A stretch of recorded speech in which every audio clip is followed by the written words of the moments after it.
Good evening, guys. Good to see you. Another Saturday evening. And Alan How you doing, popped Shadow? up on the panel as usual. It's always good to have you, buddy. Thanks, man. Thanks. It's always good to be here. I always learn something when I jump on this podcast. It's always interesting to me.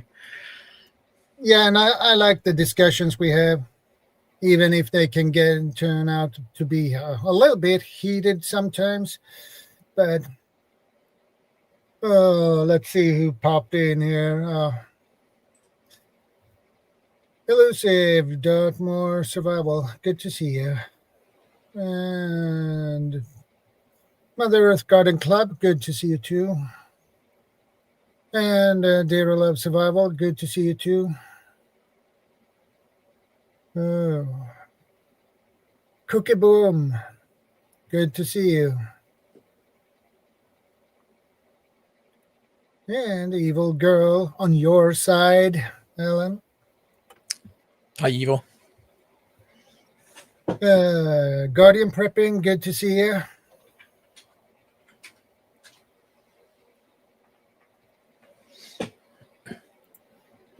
Elusive says, I can't do live, says can't show face. Okay.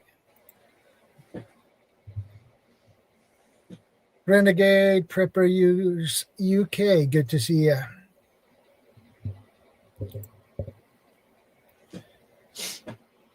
Yeah, that's all, I believe. I'm gonna check. Where is he? There. Sometimes I'm subscribed to so many people, I forget. Well, yeah, I'm subscribed to his channel, so Renegade. Yeah, hi, Ben. That's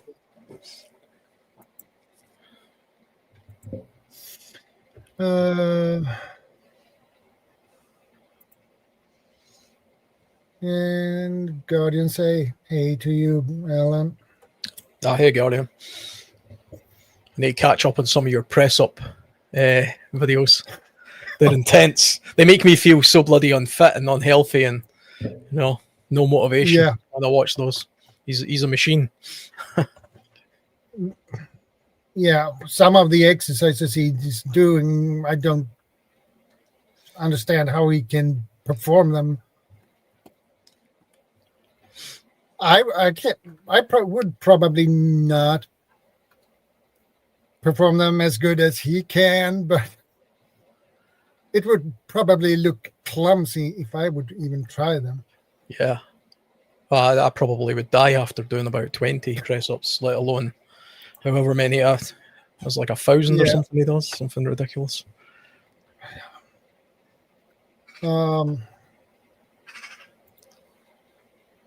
Let's see if there will pop in more people. Probably it will. But anyway, guys, today's topic is long-term camp logistics and organization. So I think that is a relevant topic because a long-term camp can be your own house or your own apartment as well. It doesn't mean necessary you build a survival camp in the middle of nowhere, but you can make a camp from if you have a house or even living in an apartment. But that will be a little bit more trickier because you have limited space and things like that. Yeah, it's quite a broad topic. It's quite when you think about it, from a long-term encampment, staying in one place for a long period of time, all the problems that can arise from that, the logistics of it, the hygiene element of it, the landscape, that you're in, the environment, how many people are there, the type of structures that are there. It's a big topic, actually. Yeah, and I consider it's quite important as well. Yeah. because sooner or later we are there. We get to that point that we need to build ourselves a long-term camp. Yeah, well, I think it might even be the case that, and big disasters, like long-term disasters, where lots of people have had to go into one place, into one encampment. I wouldn't be surprised if that causes more death through disease and things like that than the actual initial disaster. If it was long-term, so it's definitely something that has to be thought about and controlled as best as the people who are in these camps can. Yeah. Yeah, I agree. Dear love, how are you doing? Hey, good evening, Alan. Good evening, Shadow. Hey, dear. Everybody in the chat. Sorry to hear about Hey, Benjamin. Good to see you. Looking very formal, Ben, for this topic. Yeah. Hey, Guardian. Good to see you. Hi, Guardian. Hey, Guardian. Hey, Dorilla. Hey. Benjamin. Yeah. All good. Sorry. Go ahead. Can you hear me, guys? Yeah. Yeah. Oh, there you go. I had to sort audio out again. I had to rewire everything. Hello, thanks for having me. And yes, I know I look formal. I'm sorry. I don't usually look this posh. Just been to court, have you?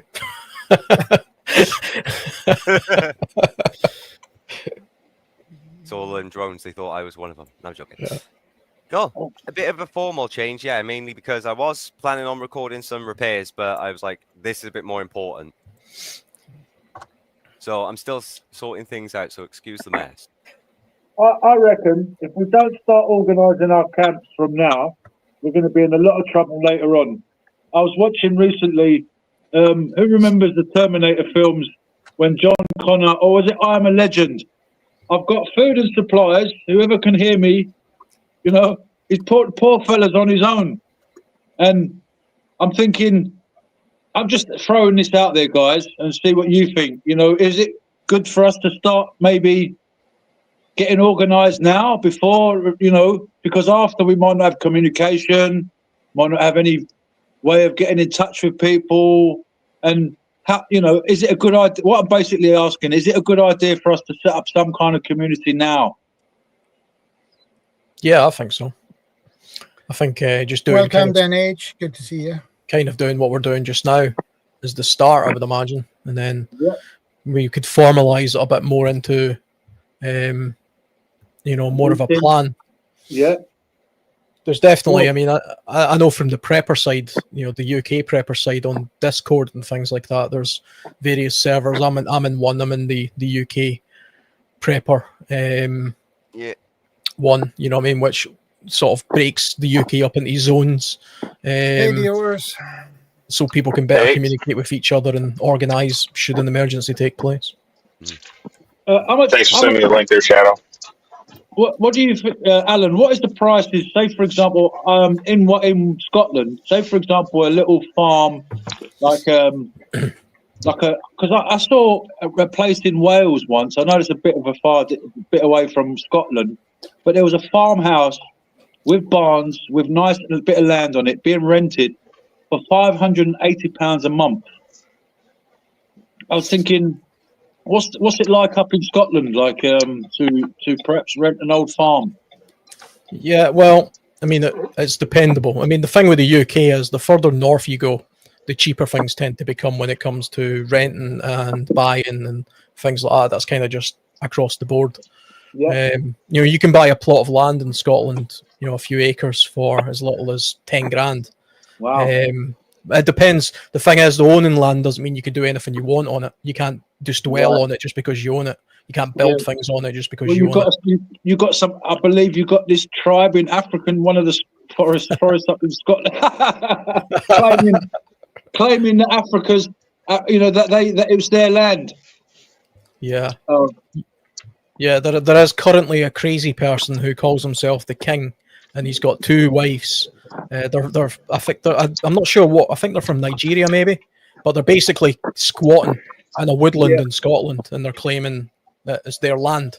The son did a little bit of a research into him. It turns out the guy is actually a sort of 10 times failed businessman and scammer. who's obviously just nuts. You know, and it's some sort of publicity stunt in order to wrangle people towards something that he's selling, I'd imagine. I think the council are going to evict him soon, but Yeah, you know, I heard that he's been served eviction notice. yeah, he did get an eviction notice from one person's property, but then he just moved over the fence to the next bit of property. You know, and you can kind of keep doing that. But to be honest, I say just leave them to it. You know, it's winter's coming. I wouldn't want to be there in the winter time. Woo. Yeah, I don't think the African king in his terrible looking cheap tent is going to live. You know, go very long in the winter. Is it possible that it's possibly a skeet or some kind of play group, or is he genuinely like crazy? Well, yeah, I'm not entirely sure. Looking at the Sun article, it looks like he's just a bit of a crazy person. It does. I mean, he has made a bit of a long-term camp, however. So, I mean, it's slightly relevant to what we're talking about just now in a way. But he does need continuous supplies, and apparently he's still receiving these benefits. So, you know. Wow. Well, going back to the land, like you said, you can get a few acres up there for about 10 grand, but I heard you can't necessarily you can only sort of camp on it for a few nights and then go away for a few months and then come back again and camp on it. But to set up a little community, that's what we're sort of, you know, maybe setting up some kind of organised. If you can get a few people to say, yeah, I'll chip in the rent money, a few like-minded people, and start now, get away from the system now, because it's tightening the rope around us. In the UK, I think they've just announced they're going to do ID. Digital ID. You definitely can do it. Sorry, no, crack on you go.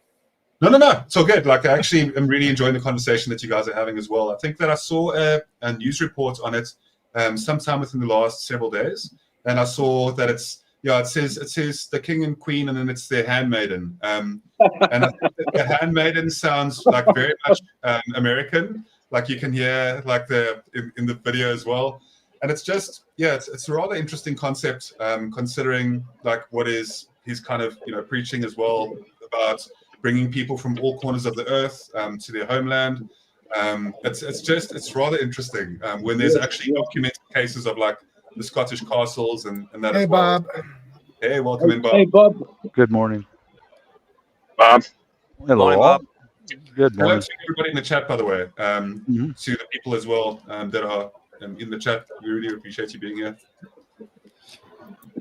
Yeah, they've certainly got an interesting take on what they think is their rightful ownership of certain areas of the country, but I don't think it'll be very long-lived, to be honest. And what you were saying about Dare Love, I was just going to say, actually, there is actually some people who have these like small communities in Scotland. And when I left school and when I left high school, a friend of mine and his brother actually went to live in one of these communities for a couple of years. And the way it worked was it was a farm, and they had like an old farm building, like a large farm building.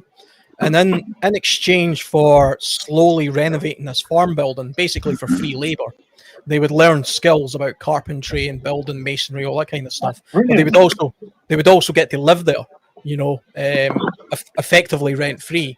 And they were kind of like a hippie community, to be honest. And they had their own little off-grid system going on and things like that. It's got its pros and cons, to be honest, because I remember when I visited them when they first moved there, it seemed like quite a good idea, and everybody was sort of collaboratively doing things. But as time went on, it kind of attracted different kinds of people, and it went from being a normal sort of community to turning into a sort of radical vegan sort of hippie type weird thing. And eventually the owner pulled the plug on it, I think, after about 6 or 7 years. But this come and ruin it.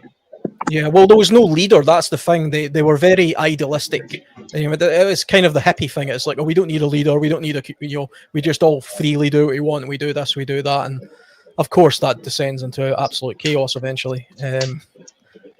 But I mean, having your own sort of homestead is the ideal situation to be in for long-term Yes. survivability. And if you can extend that to the point where you have a community, I suppose it would start with your family, the community of your own family, and then that would extend to their, an ever widening sort of net until you eventually had your own little town or whatever. But I mean, that's just civilization. I mean, unless you were a multimillionaire with thousands of acres of land, I can't really see how you could have a fully functioning large community going on. You could certainly network with people at the moment with the idea of going to certain places or having, that as a concept. If I was a farmer, for example, and I was also of a prepper or survivalist mindset, I would make it an idea that, yes, if SHTF happened, you could come to my farm in exchange for security of my land and my property, and that would be, there'd be labor involved and things like that, but that would be a safe sort of community for like-minded people and things like that. But as the owner, I would then take sort of leadership of stewarding who was on it and who wasn't on it and things like that. And that's the way I would do it, and even if I wasn't the farmer, if I was one of the community, I would certainly consider bugging out to some sort of farmstead of like-minded people, and then many heads are better than one type thing, and everybody sort of working together, and it would be an easy way for that farmer to protect his property by having his own little community of people around them. I think back in the old days in America, like the western type places, some small homesteads did that, where they very small rural farmers banded together to form a little network, their own little protection zone. They did that to prevent cows getting stolen and stuff. Bob will know more about that than me. Well, they still do that in Australia right now. Yeah, I know. Yeah, I can imagine. Yeah, I know a guy who lives in Australia, and for years building his property, he'd take the backpackers in and feed them and give them someplace to sleep on the floor or whatever, and they would do labor in exchange for their food. But not so much in the U.S. now. Not so much. I think like that can work now and again. Like you say, some kind of have some kind of rules, set in,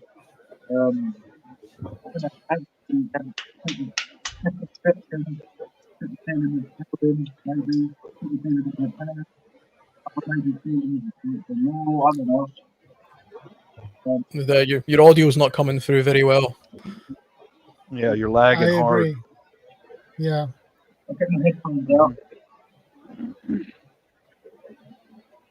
Yeah, if I can just continue on with what Alan said as well, while Ariella gets the audio set up. But so obviously, when it comes down to like what Alan was saying there, homesteading as well, and understanding the basic principles of that, while you can, I think that inviting people onto the property as well is very smart. You do always need to just be like cautious to a degree, but I mean, in really dire times, human beings have shown like time and time again to band together and unite to fight through hard situations. I think that obviously like trusting certain people, and that's where you started off and pointed out the fact of having like the family be the center of what you're really doing, and like where it really starts off as well is a good point. I think that for the most part as well, when you start off of that, because of that level of trust, you can absolutely, as depend on your family a lot more than new strangers and that as well. And I think that in order of like family to friends to acquaintances as well in your area, and that's why right now the best thing that you can ever do, I believe firmly in this as well, for long-term camping, and it segues into that perfectly. But the best thing that you can ever do as well regarding your community and the people around you is genuinely try and be like a kind, compassionate, caring person. But also like you need to do so while also maintaining like a certain level of self-respect. I mean, don't be like ultra friendly to every single person, but being really friendly definitely helps you a lot to bridge gaps of people that are strangers to friends as well. So right now the best thing that you can legitimately do to start forming that community when it does arise is, how fantastic would it be if you do have that farm or homestead that's a little bit out of the way, and what happens is slowly but surely you start gathering people in the community that you actually used to be on good terms with back when things were still steady and stable, because it's that level of trust that I firmly believe that will cause you to really be able to band together properly, because without that level of trust, it's very hard to make friendships, and it's very hard to rally around each other if you don't have that level of trust. So do so now while things are still good. And then hopefully when things are, when they do turn a bit topsy-turvy, you're capable of, pulling that back in as well. I also want to say greetings to Benjamin. I've never been on a panel with you before as well. It's nice to make your acquaintance. And I think you look stellar. I actually, my Monday to Friday, 9 to 5, that's, I also dress in a very similar coat, and I always think it's good to have a good appearance. So yeah, nice to meet you, buddy. Man. Nice to meet you too. Sorry that I've been quiet, guys, and I'm heads down just sorting out a couple of orders, and then I'll be with you all. I'm catching up on the day. No, you're good. Anybody else on this topic as well? I'd love to hear more from you guys. Yeah. Well, like I said, my issue, like I said, I've these thoughts have circulated in my mind about just different situations. Like they're talking about that commune, where they had like a farm and everything like that. That, like I said, that has been a concern of mine. Not so much the commune, but I'm just saying, people getting together. Okay, I'm fine with getting together with people, and like I said, and everybody pulling our labor and pulling our resources for a common goal. What I'm not okay with is I'm not okay with freeloaders, and I'm not okay with somebody being like Mr. Dictator. My rule is the final word. Like, it's one thing if like I'm on somebody else's land, for instance, I've discussed with some friends over here, like my buddy Rob. We've been in discussion. If I think get that, I'm gonna take my supplies and everything, load up my pickup truck, and go over to his place. At the end of the day, my buddy Rob, he has the final say on everything because it's his land. So it's fair because he's landlord in that case. But this whole, I don't know. Like I said, there has to be a hierarchy, but at the same time, there's got to be a level of respect. I'm of the mindset of lead by example. Instead of being the guy that goes out and delegates all the tasks to everybody, you lead by example. I take my turn standing armed guard. I also take my turn splitting firewood. I take my turn in the kitchen and everything like that, and take my turn doing all the cleaning and all the medial chores. And that's what, like I said, that's what I have concerns with, is like some people, they just think that, well, I'm going to force my way onto everything. And the other thing too is I'm worried about, a David Koresh type individual, where they're going to try to use religion and influence. And now they've declared all the women in the commune or on the property to be his property and his wives and blah, blah, blah. And that's the other thing I'm not okay with either. But, those are the extremes that I think about on a regular. It's not to say that I don't trust people, but like Bob knows, there are some people, even in my family, they are not welcome on my property ever again. Ever again. It's like, hey, how you doing, everybody? Hey there, Chef. Hey, Rocket. It's almost like we're talking about a mag versus a CAG versus a commune versus a cult. I mean, you can go well, that like I said, I'm worried about turning into a commune cult. Yep. You can always wind up going that way if somebody, your mutual assistant group, and everybody does their own thing, but you can help each other out at a distance and not live on the same property. Maybe one or two living together, and then but somebody's kind of in charge, not to dictate, just to say, hey, look, these are some of our rules. We get along. We trade stuff with each other. If you get caught stealing from somebody else, you're out of the group. Period. Yeah. Well, like the one book that the one book Patriots, they did kind of loosely touch on this without actually going about it, but essentially the group in that book, it was kind of autocratic rule for a lot of the stuff, but there was a lot of tasks where they delegated a vote to everybody, but when it came to certain certain issues where like it was like defense of the group itself.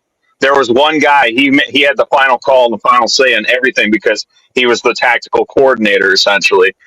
You know, like I said, they had different heads, you know, that they delegated different tasks to. Like somebody would be delegated, you know, like head of logistics, somebody be delegated, you know, head of medical and all that stuff. And like I said, just it kind of spread out the load a little bit, but it also, you know, gave everybody some responsibility. It didn't allow anybody a chance to just sit off to the side and do nothing and contribute nothing and order people around. The question is about that on that topic. What does logistics like really look like in that type of scenario? And I know that there's different types of scenarios where long-term camping would be required, right? But like legitimately the logistics and having people, I mean, bicycles, right? Things like that. Things as simple, if you go back to before we had the technology that we do now and lean on like some of the ways that people used to use for modes of transport. I know logistics isn't just transport, but it's also like, you know, planning out and making sure that your camp's secure and like basically like just all around 100% taking care of those things. Like it's just a good topic to actually bring up, and it'd be interesting to hear your guys' thoughts on what logistics looks like after like maybe 2 years long-term camping, you know? Well, you're definitely going to need to sort out sanitation because you can't, you know, you need to either have some kind of hole that's quite a distance from the camp. You don't want it to be too close to the camp. Stuff like water. Who's gonna, you know, how you gonna deal with water? How you gonna contain it? Yeah, you definitely need to have some sort of system in place where there's a sustainability going on within this camp as well. Yeah, you're not just gonna like find a piece of property and just bring people in and say, okay, let's figure out everything now. No, it won't work like that. People will soon starve. There won't be good toilet facilities. There won't be, you know, I mean, that's one of the things is when you start going down a kind of thought experiment like this, it's so highly dependent on the actual initial situation and it would what's already available, you know, farm or property with stuff or some infrastructure, so to speak, already in place, and then slowly bring some people. And yes, that makes you the landlord, so to speak, like Diorsi said. You know, it's that person's rules. It's his property. But, you know, if I had, you know, enough property and outbuildings, things and infrastructure, water, water containment, all that stuff. I had pretty much everything I need, could use more. But if somebody came in, you know, they could help build more and stay, you know, as long as it's a trust factor at that point. Yeah. You know, you don't just randomly have people walking down the road looking for something and say, hey, can I stay here? It's like, no. I don't know you. You can live over there in the other property for a while, and maybe we can trade for a year or so. If you can sustain yourself, then maybe we'll let you in a little bit and trade some stuff, and maybe we can do labor for each other and trade, things like that. I mean, it's not an overnight instant success of anything. It never was. It never will be. I mean, look at countries. They were not an instant success. I mean, they were slow built over, you know, decades and centuries. Everybody's got something they could chip in. Everybody's got two hands. They can chip in something. And yes, you definitely got to be careful who you're bringing into your community. But no one's perfect. None of us are perfect. The thing is, with everybody having a little something to chip in as well, you know, the two-hand approach, there has to be some sort of economy of some sort of commerce going on because, I mean, what are people living off here? If we're talking about just all, you know, descending on a place that has unlimited resources and it's slowly being consumed in exchange for something. I just want to springboard off of what Alan said too. The other thing too with people need to have skin in the game. Like there's got to be, you know, if you're going to have people on they need to have a vested interest to be on this property. You know, like. Like it needs to be, you know, like they almost need to treat it as, you know, like their second home in the ways, you know. I mean, in fact, it might just be their primary home if we're talking about prolonged grid down type situation. But like I said, somebody, you know, like I said, they need to have skin in the game. That's what I'm saying. I do not want to have anything to do with anybody that's going to freeload. Yeah, and it has to be, the thing is with the sort of economy side of it as well. I mean, there's a few different kinds of communities spring to mind when we're talking about this. Really what we're talking about just now isn't really encampments. We're talking about, the early stages of full-on communities.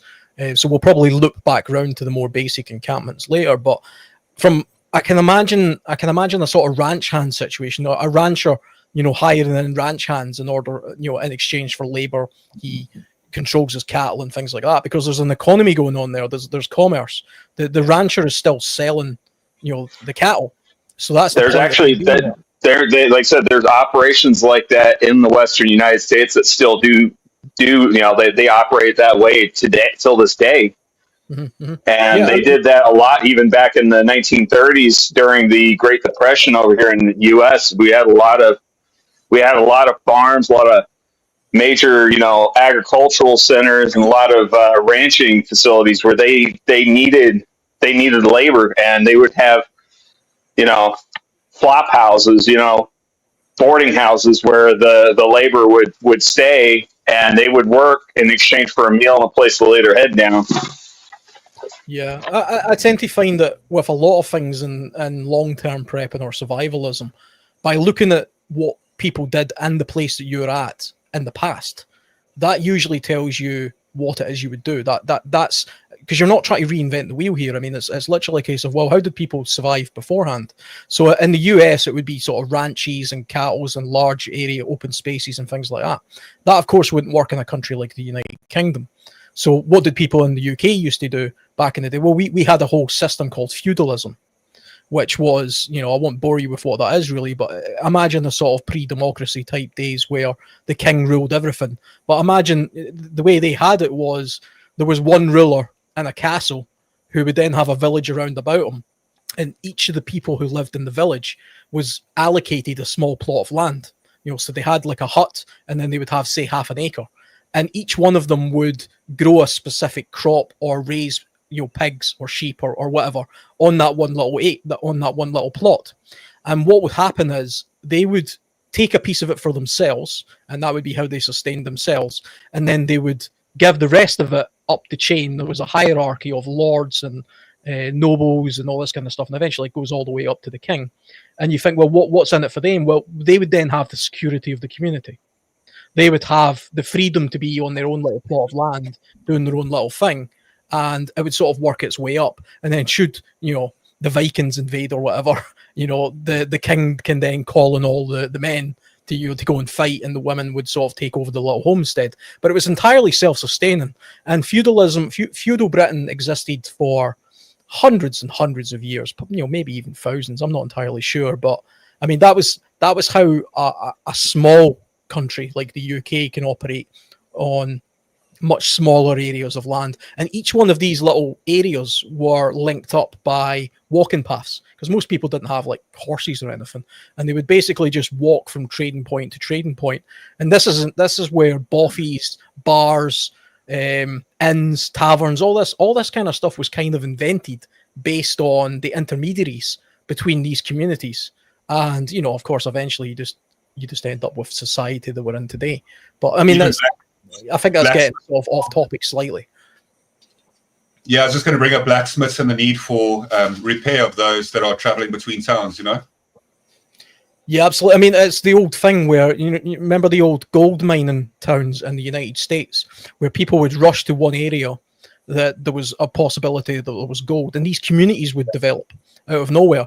And I remember speaking to somebody one time saying, like, what would you do? Would you sort of like, how would you go about, mining the gold? And I always say, well, I would actually set up a shop selling spades and shovels and mining equipment. And there actually, believe it or not, in history, during the 1849 gold rush in California, the richest man to leave California from the gold rush was that guy who sold.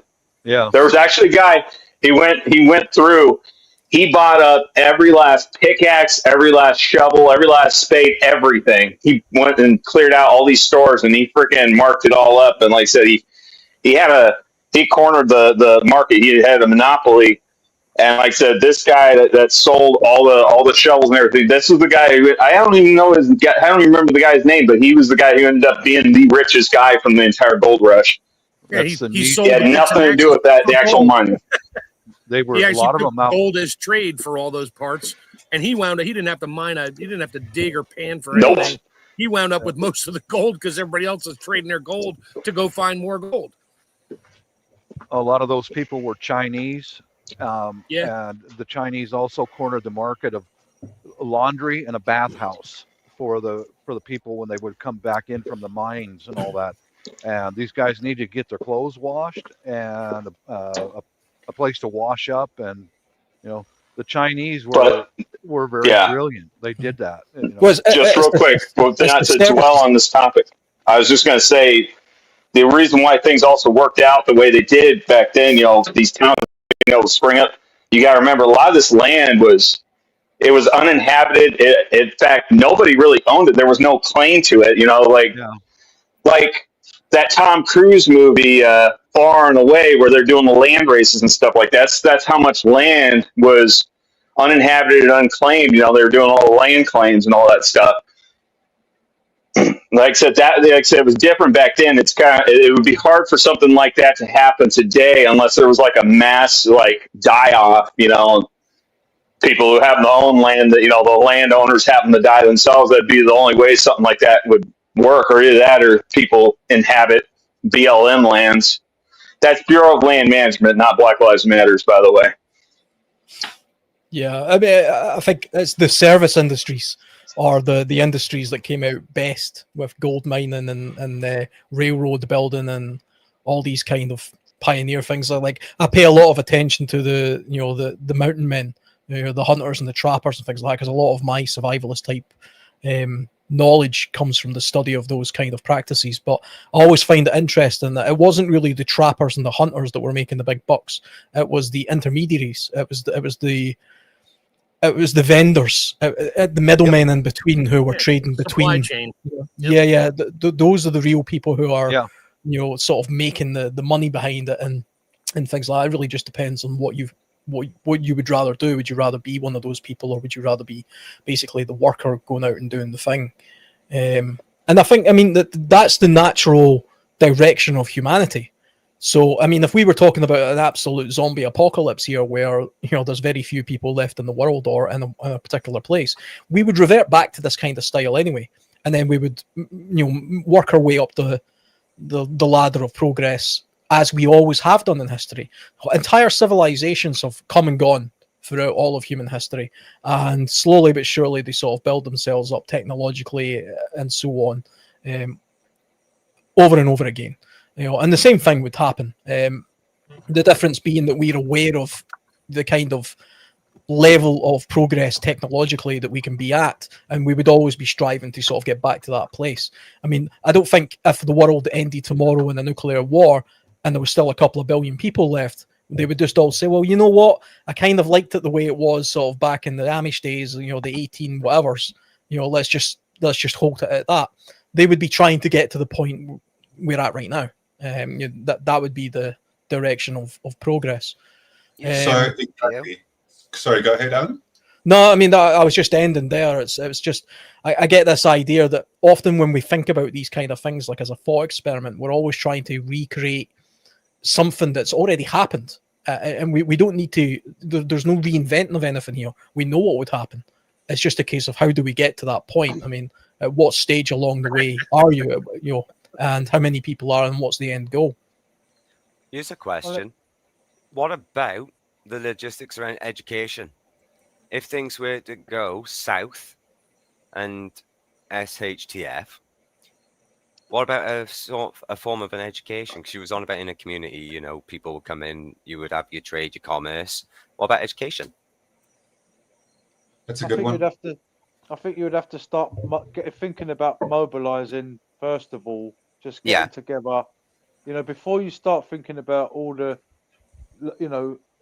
real heavy issues like around building up a new system, politics, who's going to be the leader, all this.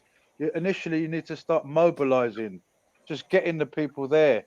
And, you can start sort of, start talking about things and develop things as you go, take it. And like Alan said earlier, dependent on the actual situation as well, what's happened, you know, be it, you know, we could be saying, let's go and set up a community, and then we're all going to get sent letters saying, right, we need you on the front line.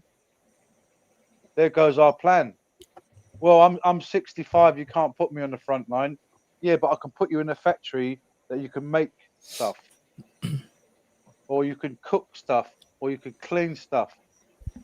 No, I agree to you on that. Actually, they would. That's the one thing I've been saying to a lot of my mates around where we are. Is it don't matter if you've got mental health or not. There's certain people who've got like just PTSD, or some people have got like some kind of anxiety issue. But they would say, "Oh, can you at least sit there for 4 hours?" Well, yeah, that's what I do at home. Okay, well, you're good enough to go sit in front of a computer and type this up for us, or type that up for us. It's all coming because it's linked as well to this new system where what's it with the Chinese? It's to do with credit. So if you own a parking ticket and you haven't paid for a parking ticket, and then you decide to go and get a train, the system says no, you can't get a train. You need to sort out this parking ticket fine. It's all good. Everything's going to be sort of on a central computer. But coming back to this community thing, setting up and mobilizing from now, you see. So even us talking about setting up and mobilizing and talking about community sanitation, this, that, and the other, water, whatever. What if we do get a letter, or you know, okay, you can't go there now. You need to go to a FEMA camp. So I think go on, Bob. Let me step in here for a minute. Education, you leave that to the women. Okay. Yeah, I can see that. They're very good at organizing, and they're already the caretakers of the children. That is true. Yeah. They where would the men come into the education is the I was gonna say men can also do some of the education, but I'm talking about practical skills where you're going to see a resurgence of what do you call it? God damn it, apprenticeships. You're going to have apprenticeships come back. You know, resurgence of apprenticeships. There might be, you know, we're talking about different people coming into the group and having different skills. Well, yeah, you're probably going to be training some people and even cross-training people how to do multiple things, multiple tasks. Yeah. Woodworking, metalworking, gardening, farming, comms. This is excellent. This is excellent because again, you know, getting your tools ready, like you just said about all these different types of tools. You know, mobilizing, getting the tools ready. You know. Yeah, I think the roles, routine, and organisation is an important first step when you have an encampment of more than just a few people, because there has to be some sort of level of, okay, we're going to delegate certain tasks to certain people, and there's going to be certain routines put in place in certain time frames. Otherwise, you just have people endlessly wandering around and not really working together. And it just becomes chaotic. So, I mean, it really could just be something as simple as, okay, the two strongest men here, we need a serious sized latrine dug. That's your task for the next couple of days. And you know, somebody else's task will be gathering water, somebody else's task will be gathering wood, somebody else's and so on. And there's a collective sort of point in the day where when you get off shift, you sort of then all share in the spoils of what each of you have been doing collectively and so on. And it could even be the case that for some people, I've mentioned this before when we've talked about mags and communities, some people who don't really have any real skill or any real ability to do anything, but there's bound to be something that they can do there. Yeah. A lawyer. I'm a lawyer. I can help you fight for your rights. It's like, dude, we live off the land here. Go away. Yeah. If I can just interject in this just for a moment with the lawyer topic, right? Just for 20 seconds. So having a lawyer is actually an extraordinarily good skill and something very valuable to have post SHTF. And I'll explain to you the reason why. And not that I'm a lawyer myself, and I wish I was, I'd have a much better car. But what I will say is that if you are a lawyer, right, you have the capability to basically, when it comes to people being in stressful situations like an SHTF or anything like that, people are very emotional and things can really like get flared up extraordinarily quickly. So having a lawyer there that is actually good at making sure that people remain calm, that because you'll see that a lawyer is actually, that's what their profession is. You'll never ever see a brilliant lawyer lose their temper, get angry or anything like that, because it completely blows everything out of the water. So having a lawyer around, that's why I say like that is really, really valuable, because people are going to be stressed, they're going to have anxiety, they're going to get aggravated much more quicker than they normally would under regular circumstances. So obviously a lawyer in that position is extraordinarily valuable. Sometimes even somebody that doesn't on the physical level have like a large amount to offer a group can be extraordinarily good just in like other skills that they have or knowledge. And then educationally, I'm just going to speak about education just for a moment.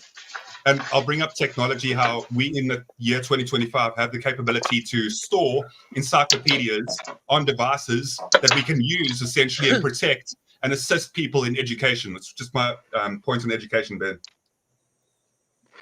You're not mistaking a lawyer for a therapist, are you? I was just thinking, like that, seriously, that was like the only thing that keeps coming to my mind is like you talk about a lawyer. It's like, man, you're describing a freaking therapist. Lawyers essentially in their own way are not exactly therapists, but they definitely have some of the same skills that carry over. If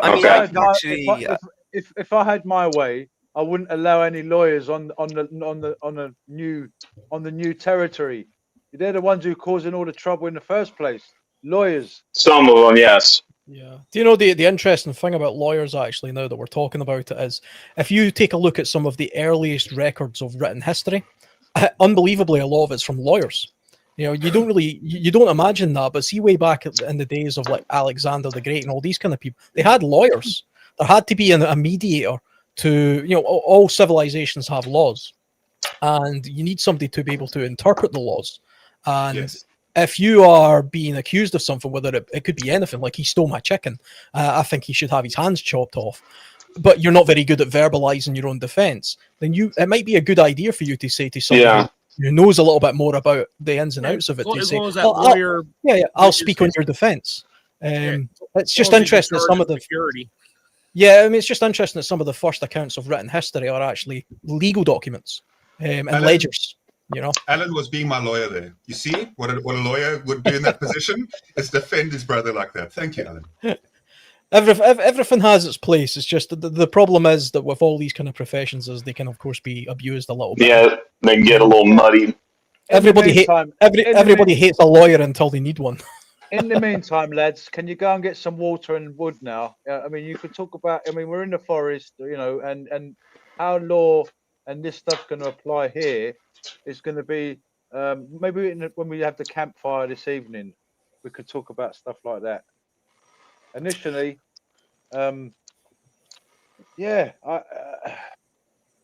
Pharisees and the Sadducees. You had you had Pontius Pilate, the governor. It's interesting the people chose Barabbas. Anyway. Yeah, it shows. I mean, that's what? How many thousands of years ago was that? Those kind of characters were around? A couple of thousand at least. Yeah. Pontius Pilate, the governor. Yeah. The Pharisees, the people who are supposed to know the laws and what have you. I mean, depending on how big your community becomes or whatever. I mean, if you're only a group of like 8 or 10, okay, you know, like 2 families or 2 families plus 1 or 2 outside other people. You know, once you get bigger, then maybe I guess a lawyer who is also, you know, good at security, and then he would basically be the magistrate or the sheriff or whatever you want to call him in a smaller community. The bigger it got, then, you know, your lawyer becomes the judge, and he has other people below him, and that's when you wind up with a society, not necessarily a community. Yeah. I think even we keep talking about bigger societies here when we're talking just now, but I mean one thing I've been paying attention to recently is how not so much homeless encampments, but refugee camps. How do they function? How do they operate? And I don't mean the very, very long-term refugee camps like you see in the Middle East and Gaza and places like that, but you get these temporary refugee camps that are set up for maybe 5 or 6 months at a time. How do they operate? And it's interesting to study how they operate and function properly. And they do actually have things like mediators, you could call them. They're not quite lawyers, but there's definitely mediators there, because if you get a group of people together, no matter how well they get on with each other initially, they could be related. Everybody knows that eventually there's going to be some sort of dispute. There's going to be some sort of fight. There's going to be some sort of action.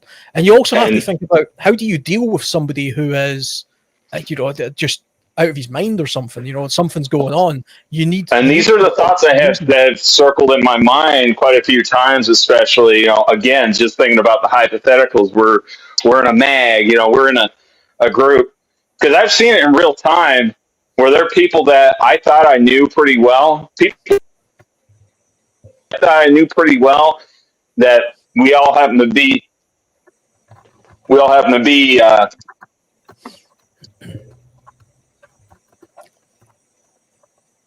like I said, they've completely forever lost my trust, and I will never have anything to do with them ever again. Yeah, but I mean, if you're stuck in a situation where you are all forced into one location, there has to be some sort of way where an order can be, some sort of order can take place, and this runs into camp security as well as anything else. I mean, how is security maintained? When it comes to refugee camps, they generally rely on NGOs, these non-government organizations, and so they're getting their supplies externally, because the thing is, with a refugee camp, that's not a self-sustaining community. The second a community becomes self-sustaining, it's no longer a refugee camp, in my opinion. So you hear about these refugee camps that are 50 years old. Yeah, that's not a refugee camp. That's just I gotta dip out. I'll be back, Shadow. Yeah, no problem. Later, Dios. Later. So I'll be back, but if you're a refugee camp and you're getting external resources and supplies, there has to be something in place or someone on the ground that can allocate that stuff correctly and distribute it, or keep control of it, or at least keep a ledger of what's going on. That is why you need a record keeper, as Nelly on the Land suggested, because a record keeper keeps records of the weather as well. So that is a good idea. Yeah, absolutely. Somebody has to do it. Yep. Yeah, I mean, in the UK, there's a historical document called the Doomsday Book, which is actually just a large ledger. I mean, it's what it is it's a document listing basically every single person in the UK and sort of where they are and what they do, and it's kind of like a census book, I think, really. Pretty much.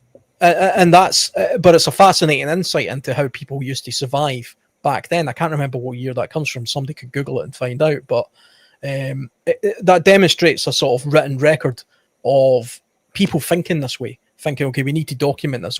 Where exactly can we get these resources? Who grows what and when?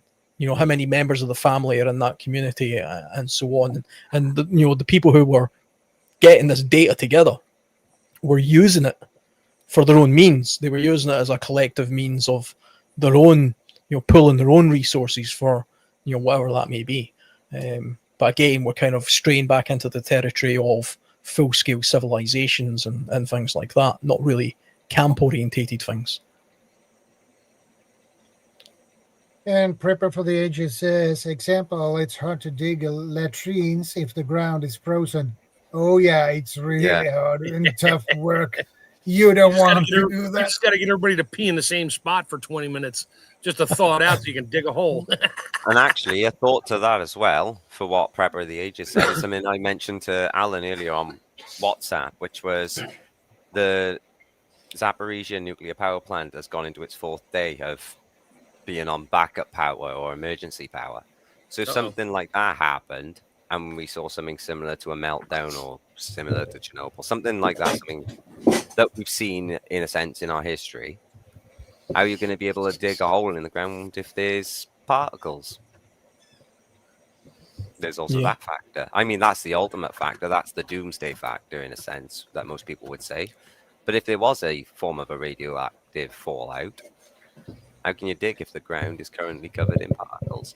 Well, if there's that much radioactive fallout, you're not going to live very long either. So I wouldn't worry about digging a hole to take a dump. Yeah. No, that's true, but it's still one of those things to think about. Not necessarily saying nuclear war goes on in every country. Say it was an actual power plant that went off. Not necessarily going to be end of the world straight away. I think for a scenario like that, you would be looking to try and gather information about where the contamination is, Prevailing winds and then and all get the hell away from there. You know, Yeah. rather than trying. There's no point in trying to eke out a survival scenario in a place that's a dead zone. Exactly. You know, it's then a case of bugging out and trying to get away from there, which Well- kind of goes. I mean, this goes a little bit of a way to talking about encampments as well. Yeah. The bare bones encampments. If we're going right to the basics, where do you choose your camp if you have the ability to choose? How long do you stay that's there? the first thing you got to figure out. Yep. Yeah, and that's highly dependent on lots of factors. I mean, not just the numbers of people, but the seasonality that you're there, and what kind of resources are there. There's no point in pitching your camp at the top of a mountain that has no running water anywhere near it, and come the winter, it's going to be the most terrible, inhospitable place known to man.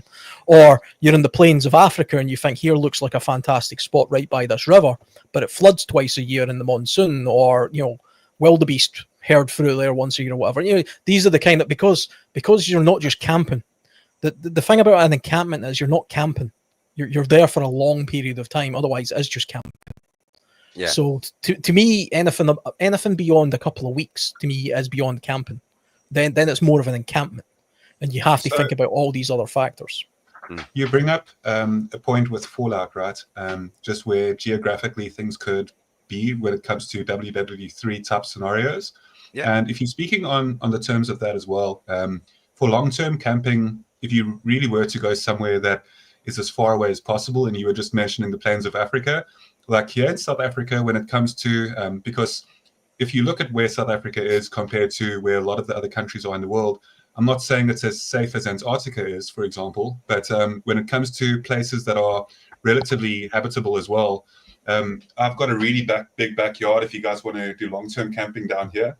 Like, the invites always open ahead of the time if you see things starting to get a bit rough.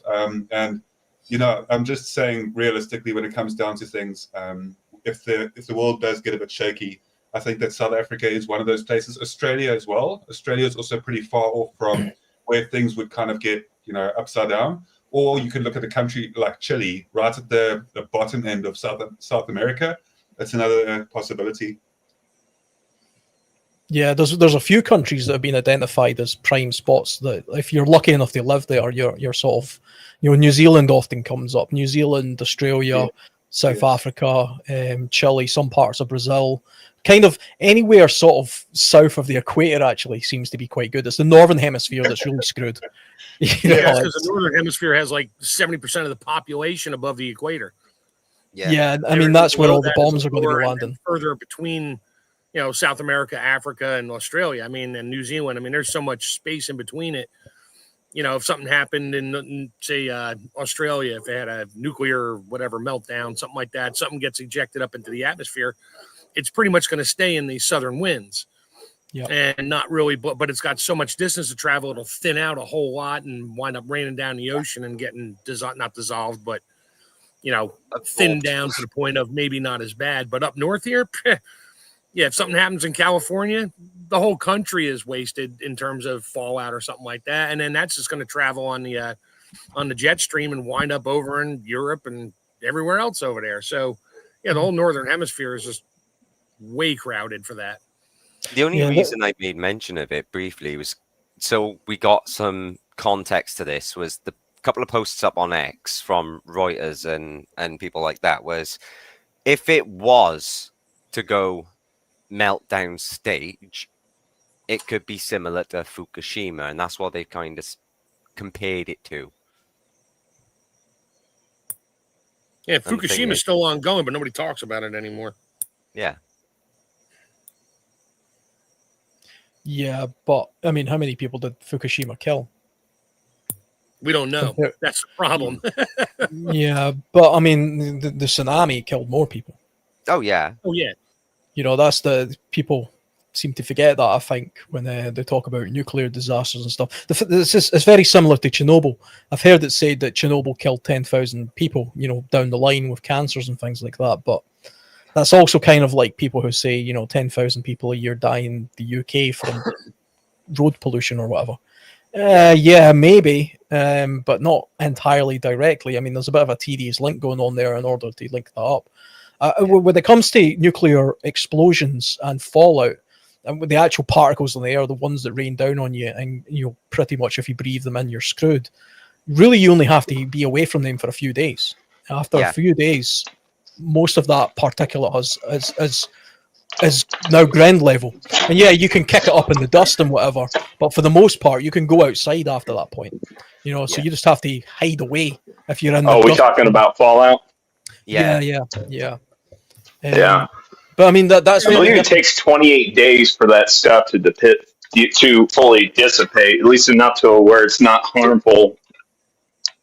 Yeah, I mean, it's the fallout from a nuclear power plant is very different from the fallout from a nuclear explosion. Oh yeah, definitely. People confuse them quite a lot. Also, most nuclear explosions in a nuclear war would be airburst; they wouldn't be ground burst. So there's very little fallout to an airburst nuclear explosion. Yeah, it's something like 14 days maximum on a airburst. Well, it's not even really that, because I mean the fallout is the dust. If a nuclear weapon hits the ground, all the dust, the big mushroom cloud, that's all radioactive. But an airburst explosion is up in the air. It's actually more destructive. It causes more damage, but it doesn't cause any fallout, to the same extent of a ground burst. There's no mushroom cloud, for example. It doesn't work that way. It's it's kind of different. Either way, if you're close to either one of them, you're kind of screwed, and you just have to deal with it as best you can. But I mean, nuclear survival is somewhat different, and also kind of different to the topic we're talking about just now, I would say. But I would also add that it isn't doom and gloom like instantaneous, because I was going to mention I've seen a lot of chatter over a lot of different channels where people are like, oh, there's talks that this could go nuclear and this, that, and the other, and I need to get more preps in. And it's like, yeah, but it's not doomsday. It's like you just said, Alan, there's different types. There's airburst. It depends which philosophy you hold as well. I mean, if you read Noam Chomsky's book, for example, then it seems entirely hopeless. Nuclear winter happens after nuclear war, and all life on Earth dies. Basically, that's the crux of it. Spoiler alert if you've never read his book. But in reality, I mean, most of those models have been proven to not be the case. It wouldn't really happen that way. There was thousands of nuclear tests done, in Australia and the United States and places like that, and they didn't cause any kind of nuclear winter or anything. There was 5 or 6 atmospheric and space test nuclear weapons and stuff that were far greater than anything that hit Hiroshima and Nagasaki. And they didn't destroy the atmosphere like some people believed. I think. Well, like an EMP is basically an airburst nuclear weapon, but it's high up in the atmosphere. Yeah. Well, that's what I'm more concerned of an EMP or even the sun generating a CME more than I am worried about any kind of nuclear exchange between superpowers. Yeah. Yeah, that nuclear exchange would wipe out the power grid in a lot of areas more so than what the ground zero effects of the explosion would cause. I'm more concerned about the guy down the street or the drug addict 2 blocks over. Those are the people that are going to fuck up your life. They pose the most immediate danger. That's the most direct threat to your safety right now is a drug addict, Yep. I agree or an alcoholic. Either one. They will fuck up your life so fast. Yeah. If you can get a shipping container and actually build some sort of I know that we're speaking about long-term camp logistics, but if you can have that type of, bug out location where you are able to get some sort of contraption going like that could pose as that for fallout, like I think that for the most part you could, at least as you guys are saying, it's a month, right, for the fallout to kind of dissipate. And I think that like over a month's period, you could definitely survive with a small community. The only problem comes in with like clean oxygen as well, and food, obviously. And Yeah. But then that comes into also the long-term logistics as well. That's down to you then as that individual. Say you've got it for your family. If your concern then is food and water, it's look in your pantry, make sure you've got what you've got, and if you've not got enough, sorry, get a little bit more. Yeah, and then also become like I don't know if we mention this often enough as well, but rotational prepping as well. So making sure that you do your food as well is on rotation. That's food that your family also enjoys. But as you're using from the back of your shelves as well, you replace that in the front, and you get used to like your body also gets used to eating that specific type of food because you don't want to fall ill in a situation like that either. Yeah, I agree. I agree with that as well. The one thing I will say as well is don't forget to shake your tins. I don't know why, but I heard around by me another prepper who lives local says if you leave your tins, say they're on your shelf, long life for 3 months, and you haven't touched them, all the sediment's going to settle at the bottom. So just maybe once every 2 weeks, just go and give them all a little shake and put them back. Nothing. I've never heard anything like that before. Yeah, that's interesting. That's very like I said, I'm used to doing like the squeeze test to make sure they're not bulging or anything like that. And I'm used to like checking to make sure there's no perforations or any punctures. Because I've actually had couple of my cans of condensed tomato soup go bad just because they somehow ended up getting a hole through the side of them. Yeah, I've had that. Same thing with a tin of fruit as well. Faulty tins. Yeah, a lot of that is cans is its own issue in terms of it's the manufacturing process. If there's a microfracture in that, whatever they spray on the inside of the cans, and it's a acidic kind of product, it will eventually eat through, which is why these cans have shelf lives. But you always check it, smell it, and you'll start to know, if it's 2 years past your expiration date, you open it up or you taste it and it has like that metallic flavor to it. Oh yeah, it's already leaching into the metal, and it's not much longer before it eats through the can and makes a mess. That's why I freeze dry food. Gotta love freeze dried. Hey, Mad Chef, do you want to have a laugh talking of freeze dried? Sure. The only thing that got me into freeze drying stuff at home was those freeze dried astronaut ice cream packets you could get. Seriously, that I've done it. It's fun, but it's not. It takes for the amount of time and energy and stuff you have to do to make a snack. Yeah. That's like I tell all my friends that are like, "Oh, I want freeze dryer." Do you make Skittles? It's like, no, I didn't buy a freeze dryer to make candy at candy. Period. But I make my own MREs. I mean, I have my own recipes. Obviously, I was a chef, and I make up what I want. And cheesy beefaroni, whatever stuff like that. Oh, all different recipes, and stuff that has good calorie count, good carb count, and keep me full for 6 hours or whatever. And I make my own meals, and I tray them up. I do all the math on it. I know how much water to add back to it, and they go in Mylar bags. I got tubs of them. What is your preferred MRE? Prepper for the Ages asked a good question in the side chat. Does bugging in at long-term camping is a part of long-term camping?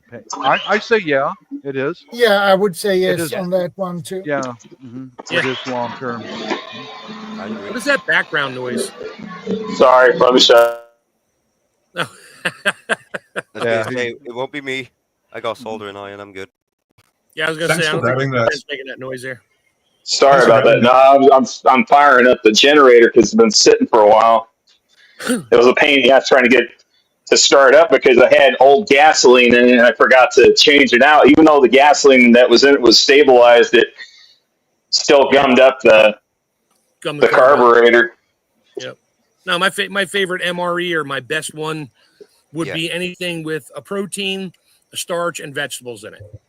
Pretty much a whole meal in a bag. I love doing MRE soups. I'll make like 4 or 5 gallons or whatever it is in liters of like a chicken vegetable soup or turkey vegetable or beef vegetable. And I make sure that I have the, reasonably even amount of, meat and vegetables in each portion. And then I'll freeze dry noodles separately and just throw them in a bag. So that way, when I add my water back to it, and it doesn't matter if it's a little too much or a little too little, it's still soup and all the nutrition's still in there. It just might taste a little watered down if you put too much water in there, but it's got everything I need. I mean, I eat my own. I make it for my wife. She's a nurse. I put freeze dried soup. I'll take what's basically a half liter of soup and freeze dry it. Put it in a half liter jar, which only takes up about a third of the space. And I seal it up and I put the O2 absorber in there and I give her the jar. She takes it to work with her and just pops the lid off, pulls the O2 absorber out, and fills it up with hot water off the coffee maker. And she's got chicken noodle soup ready to go. And all her friends are like, "Where'd you get that instant soup?" She's like, "My husband makes it." Yeah. Love it. Yeah, that's delicious as well. It's something if you can imagine when you're hungry and it's a bit cold, having something like that, that's phenomenal. It's a feel-good food. Yes. Oh, soup's absolutely great, stews, pretty much anything. I mean, I just make whatever comes to mind at the time, or if I see somebody on one of the other channels making something, I'm like, ooh, that sounds good. I think I'll modify it this way, a little less fat, because fat doesn't freeze dry. You can have up to about 8-10% maximum as long as your freeze dryer is getting 100% of the water out of there, and it won't spoil. Wait, Chef. Wait. You said fat doesn't freeze dry? Because that just shoots my cannibalism right to hell, right there. Oh, you just need lean muscle meat. Oh, I gotta be selective. After somebody's half starved to death, they ain't no fat left on them. It is lean meat. Good to go then. There you go. Well, what does it do to syphilis? Because Bob says he likes his long pork with a little bit of syphilis. That's right. No, it's a natural. If you cook it before you freeze dry tenderizer. it, you pretty much kill the syphilis. It's the enzymes that are left that might make you a little sick. I gotta work on that. See how long the syphilis has to sit inside of a living body before meat tenderizes it, and then butcher it. That went dark so quickly. Oh, that's gross. Well, and I'm going to bounce out of here, guys. I got stuff to do. I'll be back later. All right, Bob. Catch you later, man. Throw a little bit of Later, Bob. Dark humor in with this shit. Peace out, everyone. Later, man. Peace, man. Peace out. Wait, who dropped out? Like somebody dropped out. Yeah, Bob dropped out. Yeah, no. Wait, was it Durian Love? Yeah, it was still Real dropped out too. Where'd he He go? had low battery, so. Oh, okay. Yeah, I'm probably gonna end up having the same myself. I will be back Hey, though. Vanessa, I'm also good going to to do see you, similar because I'm probably just going to chill with the missus for a bit. But I'll likely be back a bit later near the end of the show. Hopefully CR as well drops in for a little bit. But what I do want to chat about just quickly is just understanding that you need to be very, very cautious in where you plan on setting up your bug out locations and where you plan on long-term camping. People are the most important resource, if you want to say it in that way. Having community is going to be always fundamental, but you've just got to be very, very cautious with that question that was posed earlier when somebody said, and Shadow also highlighted, does bugging in count as long-term camping if the power goes out and there's there's population unrest? So there's the thing, and you can ask yourself, how long would it take for people to become unruly and for people to become desperate? And I'm not speaking about preppers, I'm speaking about people who never even think about prepping at all. And those end up being the most dangerous people because all of a sudden, as you saw during CD19, how quickly did it take for people to just flog the stores and basically take up and use everything that was required? So it's not your preppers that you need to be concerned about. What I will say is, the problem with that is mob mentality. As soon as people start gathering in groups and moving through certain areas, and how long will it take before people actually come and do raiding parties and stuff as well on homes where they may believe people are still there? You've got to keep your lights off. That question itself from Prepper for the Ages is such a good one. But I might chat to you guys a bit later. I love this panel as well, and keep safe, guys. If I don't chat again. Later, dude. Keep safe. All right, later, Ernie. Yeah, and Vanessa has a question actually. Do your plans include sanitation facilities and sanitary facilities to handle waste? They'd have to. Yeah. Yes. Yeah, you have to. Mine do. I've got a chemical toilet, and I've got two of those 5-gallon bucket toilets. It's like a famous song once said, it's a dirty job, but somebody's got to do it. Yep. Yeah, I believe that was Mike Rowe's theme song for his Dirty Jobs TV show. Yep. Probably. Sounds familiar. No, it's not a probably. It was a theme song. I think sanitation is probably the most important aspect of long-term camps over a period of time, because, like I said earlier on, a lot of people end up dying of dysentery and disease and things like that just because they're within close proximity and they're not. There's no sewage system or hygiene system put in place. Either close proximity to sewage waste or poor food handling practices. I mean, or even in I was going to say even dead human carcasses or dead animal carcasses. Like I said, I'm not going to claim to be a sanitation expert, but I used to drive a garbage truck at one point in time in my life. I used to work sanitation at one point in time in my life. So I've got a little bit of experience in that department. Yeah, somebody asked me earlier if you needed a ServSafe certification to serve food at a long-term camp. Well, if it's a paid thing like before crap hits the fan, yeah, even if it's a short-term 2-week thing, you're serving to the public or you're selling food, you need a certification from the state or they'll shut you down. And I can't just like roll my barbecue down to the corner store or down on the corner here and pull out a cooler full of burgers, start cooking them and just giving them out free to people. They'd shut me down, probably arrest me. And because I didn't get a permit and get, prove that I have all the sanitation stuff. They don't care if you give your food away for free. They don't want you giving bad food away for free. That's the difference. And I guess it's a public safety thing. And there's different angles to that too, but sanitation is cooking key. food. Good to see you, ma'am. The thing is, a lot of people see purely from a wilderness survival point of view, because that's kind of my area of interest. Is you don't actually have to be in a camp very long before you start to realize you've got some sanitation problems or hygiene problems. Right. Yep. A lot of people will go camping for, say, just 3 days, 3 days, and then they maybe get like an upset stomach and they think it's probably something of, in the environment that's caused this. What it probably is you're not washing your hands properly. You're not going to the bathroom properly. You're not cooking your food properly. All the things that you take for granted in your own comfortable home. You're not really doing it or bad water. Efficiently. Yeah, you're not doing it as efficiently in an environment where you're exposed to the elements. And earlier on when like Ben was mentioning, the rotation of food preps and things like that, that's a good thing. There is also a point in a camp in a wilderness environment where you have to relocate. You'll have to move on from one area to the next, because nature encroaches, nature moves in, and even you would be amazed how quickly this happens. I mean, the longest period of time I tend to go on wilderness sort of camps for is about 4 days on average. But even after 2 days, I like to relocate where it is I'm pitched, because eventually what happens is, mice start getting a little bit braver. And they get a little bit closer because they can smell your food and things like that, and they'll get closer. You'll get slugs, you'll get ants, you'll get things slowly but surely start to creep towards you. And the best way of keeping yourself, camp hygiene to a good standard is to up sticks and move. Anybody that also knows that if the weather's slightly bad, if you're going in and out of a tent for 5 days, you're going to end up with a trench. And, it's going to be muddy, it's going to be, contaminated and things like that. So it's always a good idea to sort of, every now and again, just move the entire camp. Maybe just, 100 feet to the left. And you Brits know as well as anybody else, especially after World War I, trench foot is a real thing. Oh, yeah. Yeah. Well, do you know, it's funny that you mentioned that, because when you think about it, the trench warfare of the First World War were encampments. They were camps. And men, basically lived and died in these camps. And all of the problems that we're talking about just now happened in those one places.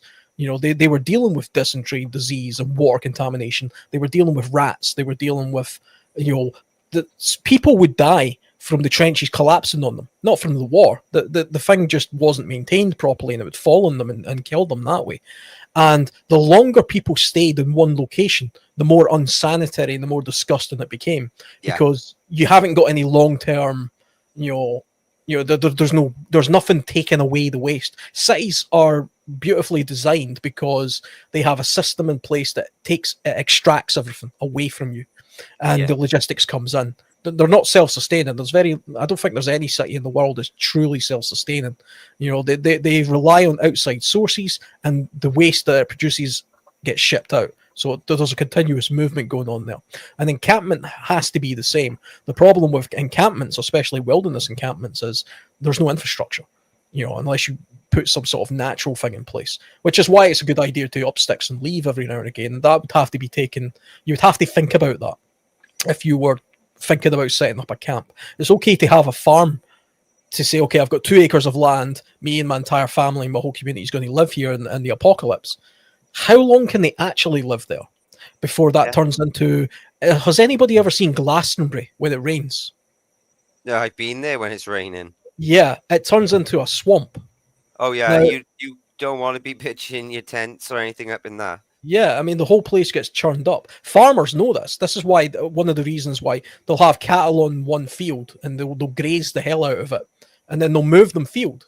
And then they've got fresh grass, and it gives that other farm, that other field, time to replenish and grow and all this kind of stuff. And they rotate their cattle around. But part of the reason for them doing that is to keep the health of, prevent the cattle from getting their equivalent of trench foot, whatever that is. I'm sure walking around the mud all the time in their own poop. Yeah, exactly. Yeah, so they have to relocate all the time. So what I'm getting at is you have to think about your own rotation plans, not just your food rotation plans. If you're gonna wonder why this is why a lot of societies burn everything. Yeah, I mean, because once you burn something, aside from the smell coming off from the burning, it turns to carbon.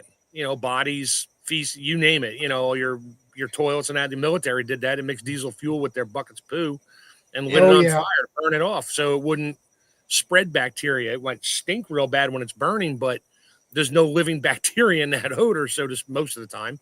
There probably is initially, but yeah, so that would be one thought to have if you're going to have to stay in one regional area for some prolonged period of time, is have a burn pit. I mean, somebody dies, you want to bury him in the ground. Well, sure, if you have time to expend that kind of energy to do that, but you got to make sure you put them somewhere where they're not going to contaminate the water table. Yeah. So yes, animals die all the time in the woods and things, but other predators will eat it and take care of it.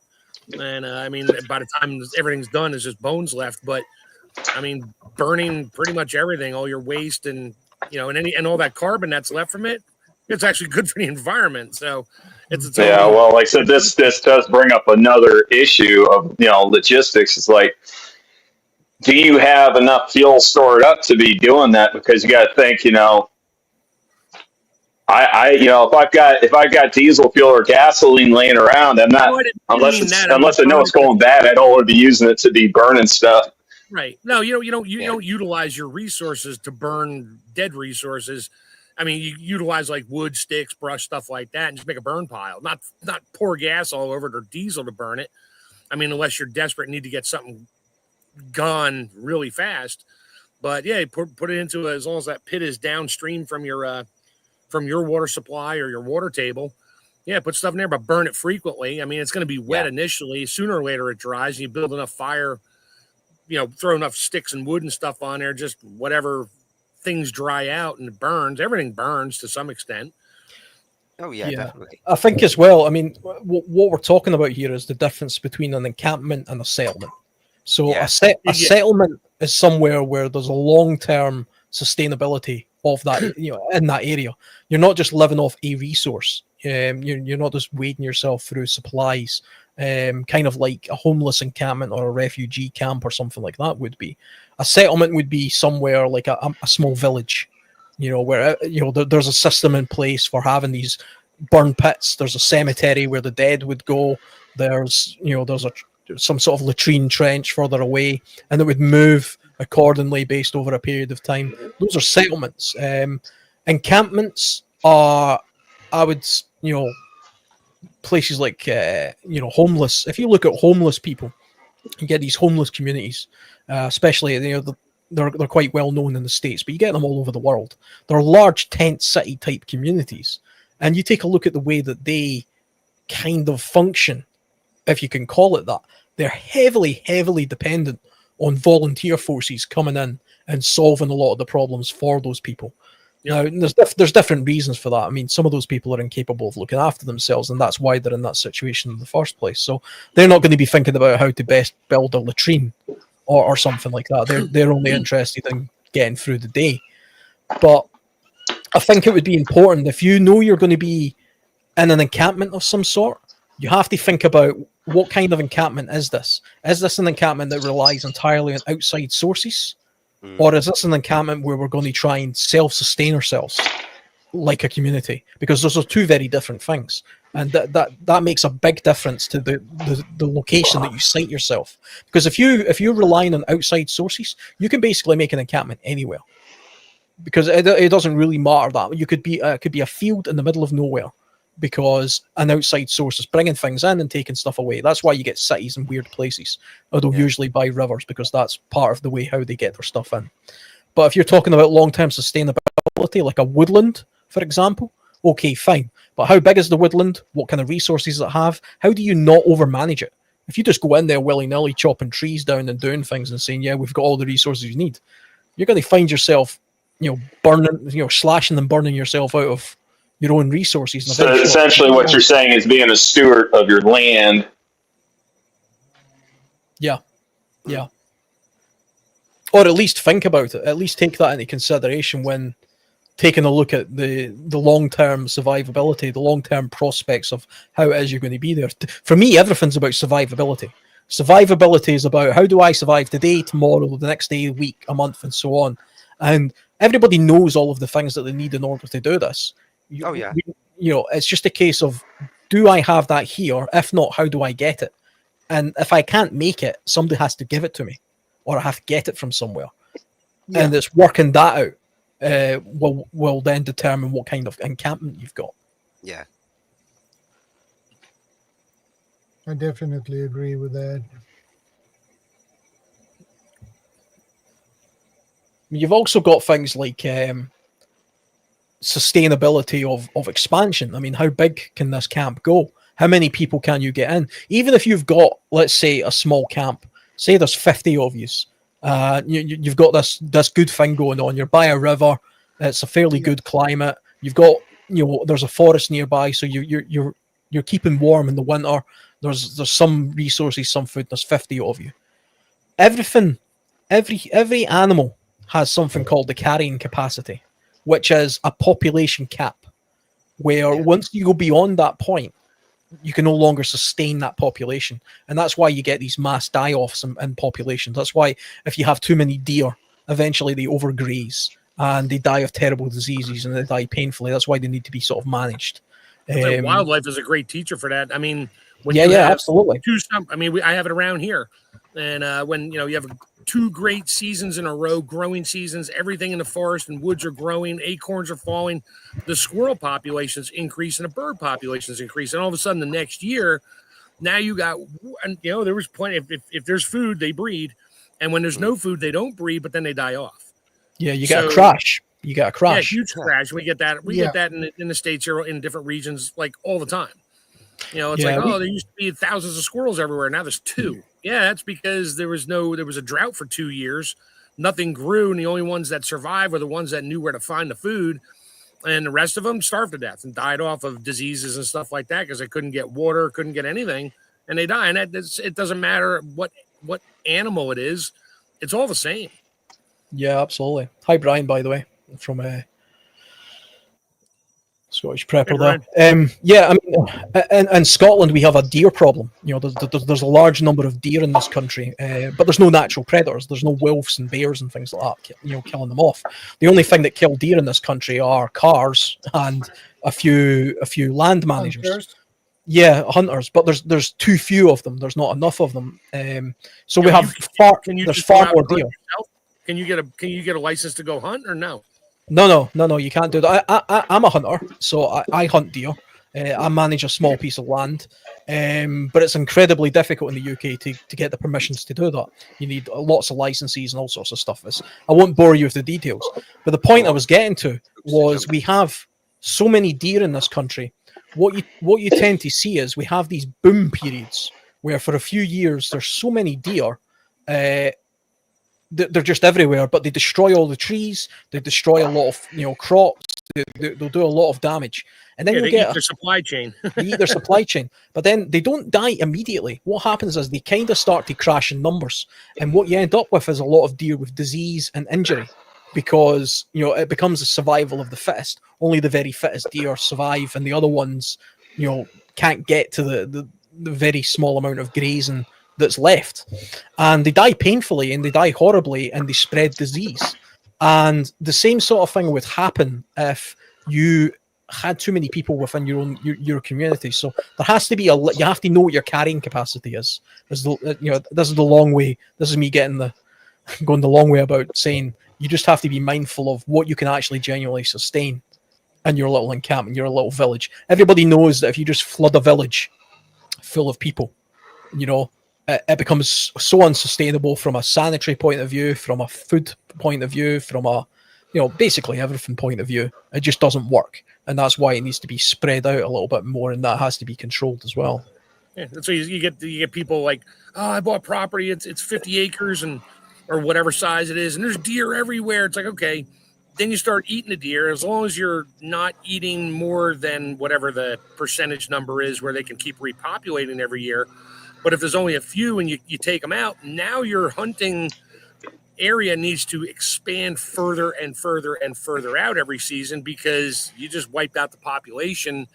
Everybody's like, oh, it's like 50 people are going to wind up in this area and kill all the deer. Well, yeah, when that happens, now they're going to spread out further and further and further because you just wiped out your supplies. Yep. If you don't manage it properly, you're gonna starve to death in the short term. Yeah, absolutely. It's about managing certain resources. I could see, Norfolk UK Prepper there saying, Alan, would you hunt all deer in Scotland and get paid for it? Ironically, I pay to hunt deer in Scotland, even though there's too many deer. That's the way it works in this country. I was gonna say, like, the king over there owns everything. They own the fish. The king owns the deer. Well, the monarchy in the UK own everything beyond the coast. So there's some weird laws about that where they own like all the porpoises. But like I said, that's where a lot of that comes from. Is you gotta get permission from the king or the monarch, to utilize those resources. Yeah, I mean, you still have crown estates and crown property, but any animal on that belongs, to the crown. And there are some animals that are famously entirely owned by the crown, like swans and things like that. I think generally in Scotland, if deer are on the land that you own the deer as well. It's called the game rights. So you own all the sporting rights. So when you buy a piece of land in Scotland, it usually comes with a clause called sporting rights, and that provides you the lawful right to fish or hunt game animals at certain seasons on your land.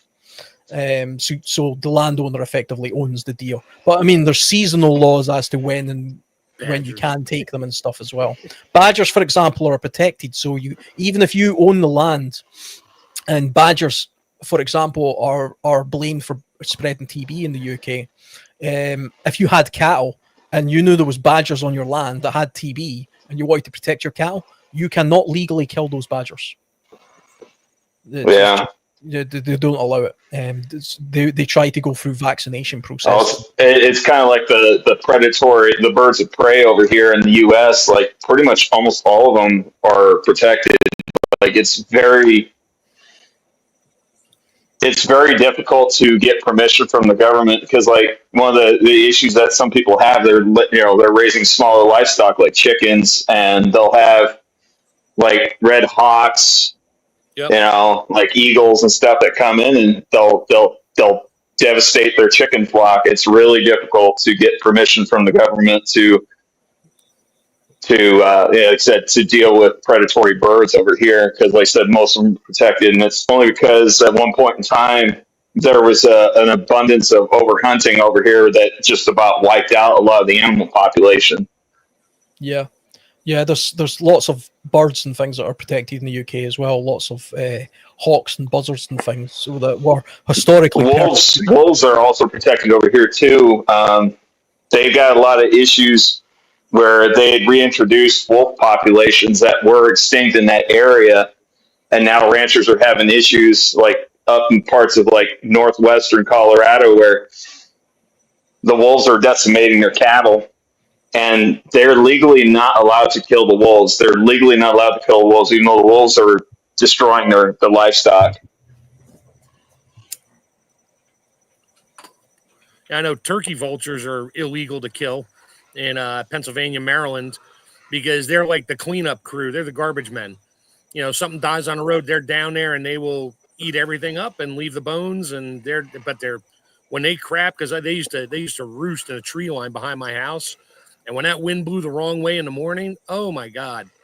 I mean, just the smell coming off of their crap. It smelled like death warmed over, literally. Literally death eaten and warmed over and eaten and digested and crapped out. That's exactly what it was. But you can't kill them either. I mean, it's illegal to kill a turkey vulture, which I get it. And but some of these birds, meanwhile in Pennsylvania, corn crows, open season 365. Coyotes, open season 365. Because they don't want them, because they're invasive and they can't multiply. You can't get rid of them. And the corn crows devastate the crops. And the coyotes they'll eat anything. They don't care. Coyotes are open season in most states, and I think, if I remember right, I think in Colorado you're required to get I think it was like a fur permit or like a fur trapper permit or something like that in order to kill coyotes. Like, they're open season, but you're still required to get some kind of permit in Colorado. Over here in Texas, like, I think there's still areas in Texas where they'll actually pay you to kill the coyotes. Yeah, that and hogs and wild. Yeah. Oh man, I was watching the wild boar hunting from helicopters. It's like, dude, I want to do that so bad. I want to do that. That looks like so much fun. I know my one neighbor at my property, he told me, because I was asking about coyotes because I heard him. He's like, oh yeah, they're around. He's like, if you see one and you can take it out. He's like, take it out and call me. He's like, because he has a fur trapper. Taxidermy. Oh. Yep. No, not taxidermy. He said, yeah, just call me. He's like, I'm gonna bring it over and drop it in my driveway. He's like, I'll know it's there because I got cameras. And he's like, and I'll know you dropped it off. He's like, I'll come out there, skin it, and he tans the fur and that and sells the fur. So, yeah, I mean, that's part of your, I guess, not society, but your group of people. Land management. Yeah, land management, but part of your group of people in your little commune, whatever you want to make, and that everybody has a skill. It's like, do I want to eat it? No, I'm not going to eat coyote. It's like eating a dog. Would I if I had to? Yeah, I'd eat it, but I'm really not in the mood to right now. So, but he'd take it and make fur out of it, and that fur tanned can be used for gloves, hats, mittens, whatever, clothing if you had to, winter clothes. So he has a skill doing that, and I got a skill doing other things. And I mean, I know a couple of my neighbors around me now all have a slightly different skill set. A lot of them are into food growing and livestock, so that's good for me. And they know I have other skills too, so that's good for them. So, I mean, we don't talk about it, but I know they're there. They know I'm there.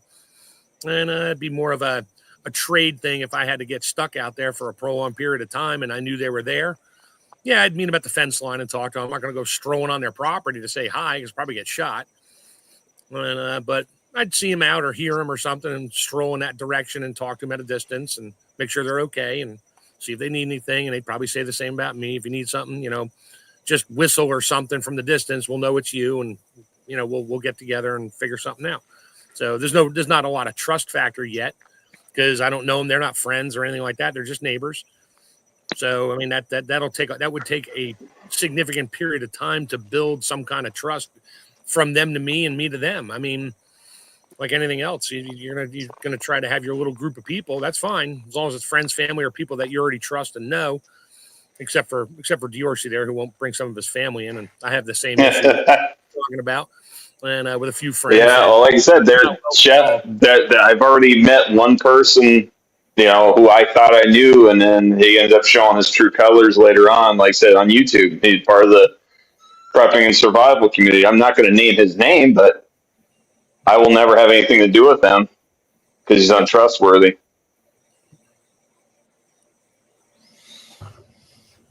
So I guess getting back into our main topic here of long-term logistics and stuff like that. Yeah, I mean, it's kind of went off in group dynamics a little bit, it happens, and Shadow knows that's why it's a 4-hour show. We spent about an hour talking about the topic, and the rest of the time is just rhetoric and conversations, which it's still good. I'm going to say, I think for me, like, ideally, I would like to reestablish a settlement. Like that would be for me, not so much the camping, because you can run into issues, with the whole camping issue. You can run into an issue where it's hard to defend an area, like especially if you're just packing up and leaving.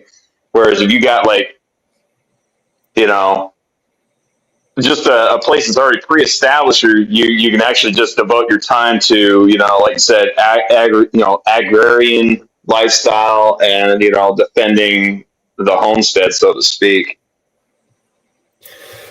Yeah, like Nelly on the Land just said, in the times of, lawlessness, so to speak, there are no laws to follow in terms of hunting. It's on you to maintain the flock, so to speak, or the herd, or, management of your supplies that are wild in the wild, deer, stuff like that. It's on you. Yeah. There's no law saying, there's no law saying you can't go hunt. Great. Doesn't mean I'm going to go out and shoot every deer just because I got no place to store it. If it flies, it dies. Yeah, well. I think talking about sort of long-term camps as well is another thing that happens is the nomadic lifestyle, the nomadic camp. So the idea of up sticks and leaving, like I was talking about earlier on, the nomadic way of setting up camps. I mean, I suppose the modern equivalent now would be sort of traveller communities, that have fleets of caravans, and they'll go to one place, they'll set up camp, they'll work. I would say talk to the Mongols about that, because they're pretty. Yeah. That's like been their lifestyle for thousands of years. No, Alan's got a point there. We have that around here. They're commune type people. They seem nice. I dealt with a bunch of them in the past with stores and restaurants and stuff. But they literally have buses that they load up with their stuff, and they'll go from Pennsylvania all the way out to Ohio or Arkansas, and they'll stay out there for months on another plantation, so to speak, or location, and help build stuff and do stuff, and they work and they make money, and then they come back, but they travel around a lot. And that's basically like the nomad lifestyle, except they have a home base. So, but a nomad lifestyle, you move on, you go to a place, you pretty much, may not necessarily use up all the resources there, but you'll know when your resources are starting to dwindle a little bit. So you pack up what you got and move on to another area and do the same thing. But you don't want to wipe out resources, because you may wind up back in that spot, especially if it's a seasonal nomad type environment, where you go north in the summertime and go back south in the wintertime, where, okay, you're up north, okay, you utilize the resource you got, you survive, you get other resources to bring back south with you, and you go back south, because if you stay in one place too long, you're going to wipe everything out, and then you're going to be trying to move while you're hungry, which is never a good thing. Well, this is why I was saying you create a settlement and you're agrarian, you're raising your life, you're not worried about wiping out the resources as much, because you're already stewarding the land. Like you said, you're growing your crops, you're raising your animals, you're not having to depend upon the hunter-gatherer / nomadic lifestyle. Like I said, it's a little bit more of a stable environment, and it's, in my mind, it's safer and it makes more sense.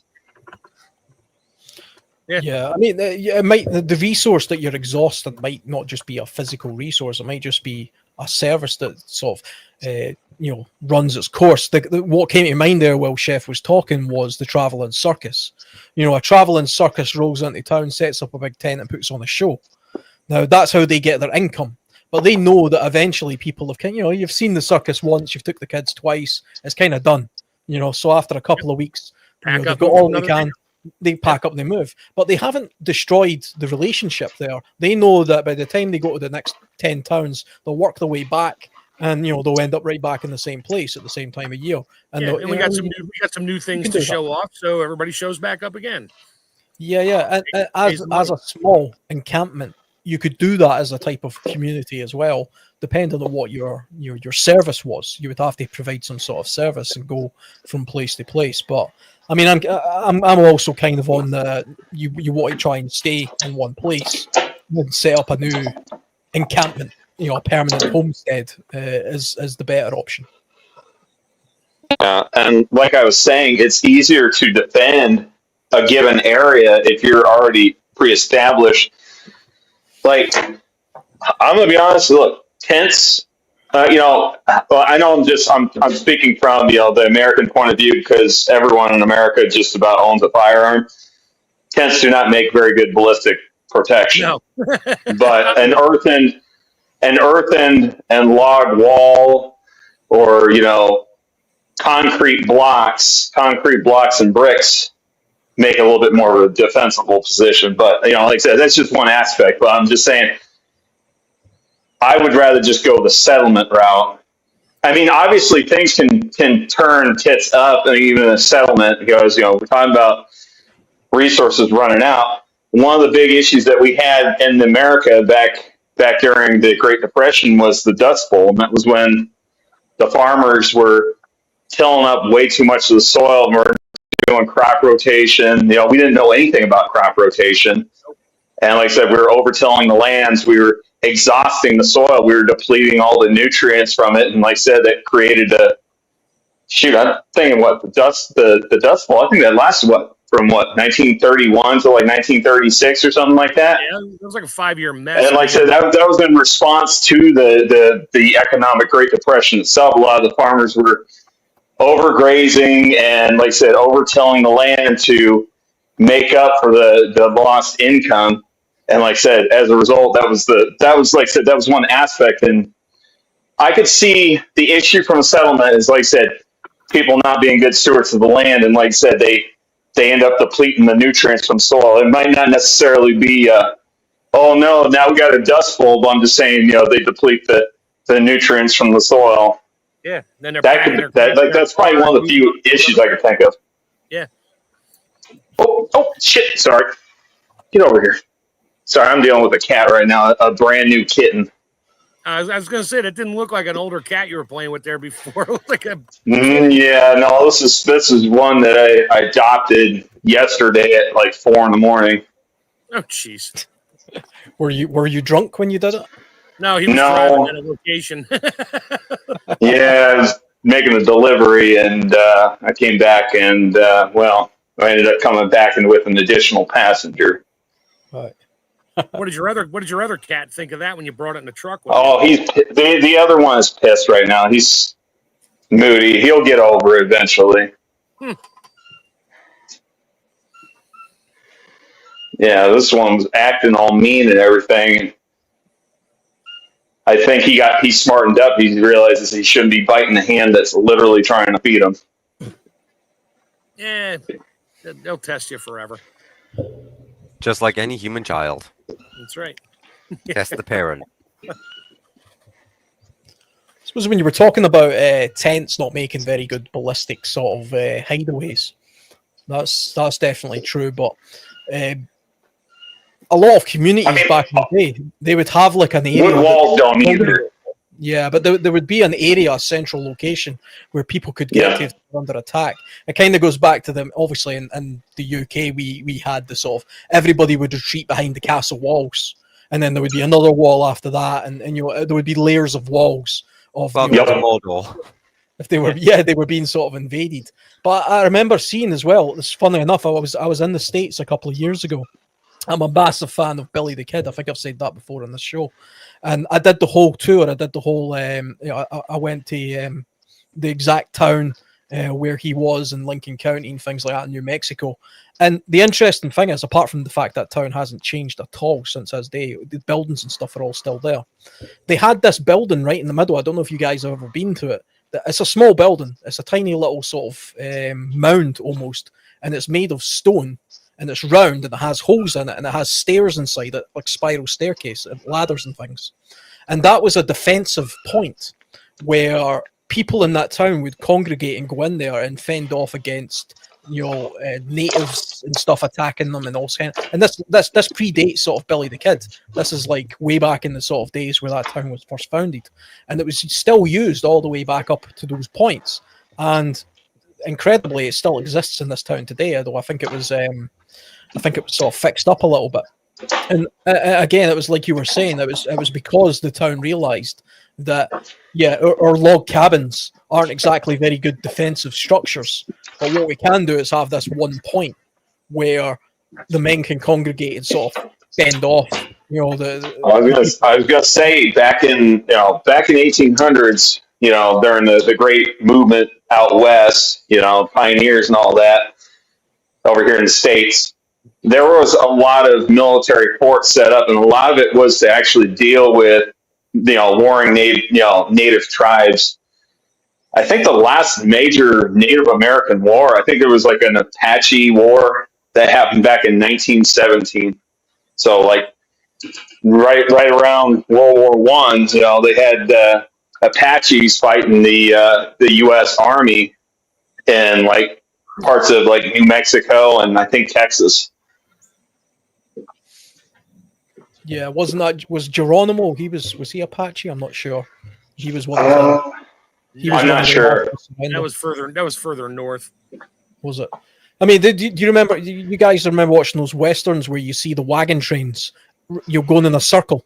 Yeah, circle the wagon. Yeah, and they were like a defensive line, and all the kids and the women were in the middle. And they would go around and keep the arrows and things from getting them. It's basically goes back to your concept, what happened over there in Europe, and like I said, your feudal societies over there in England. Everybody, if the barbarians were coming in to do raids or whatever, everybody would rally up at the castle.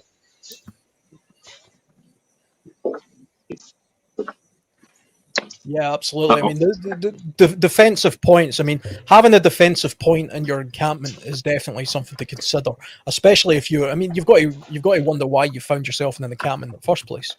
If you're just a hippie and you want to live free and off the land and stuff, then I can kind of see the point of that just being an open door, people come and go and all this kind of stuff.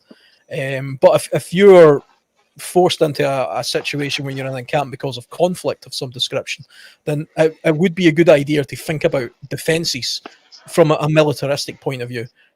So have these points around the perimeter and guards and things like that, or one central location. Yeah, castles and things in the medieval times in Europe. Obviously, that was a thing for millennia in Europe for a very long time. Obviously, the world changed once aircraft and stuff became a thing in artillery, but those things became irrelevant. You could blow a castle up with a single plane now. But yeah, I mean, they worked for a long time, and they would work again, and forts and things like that.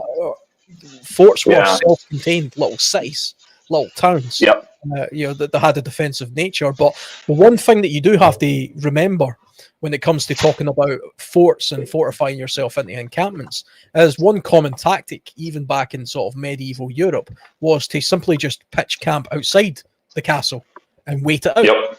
Starve the people out, stop their logistics getting in. They can't grow nothing in there. This is kind of the thing where I was talking about cities earlier on. Cities aren't self-sustaining, and neither are castles. They need an outside influence to resupply them.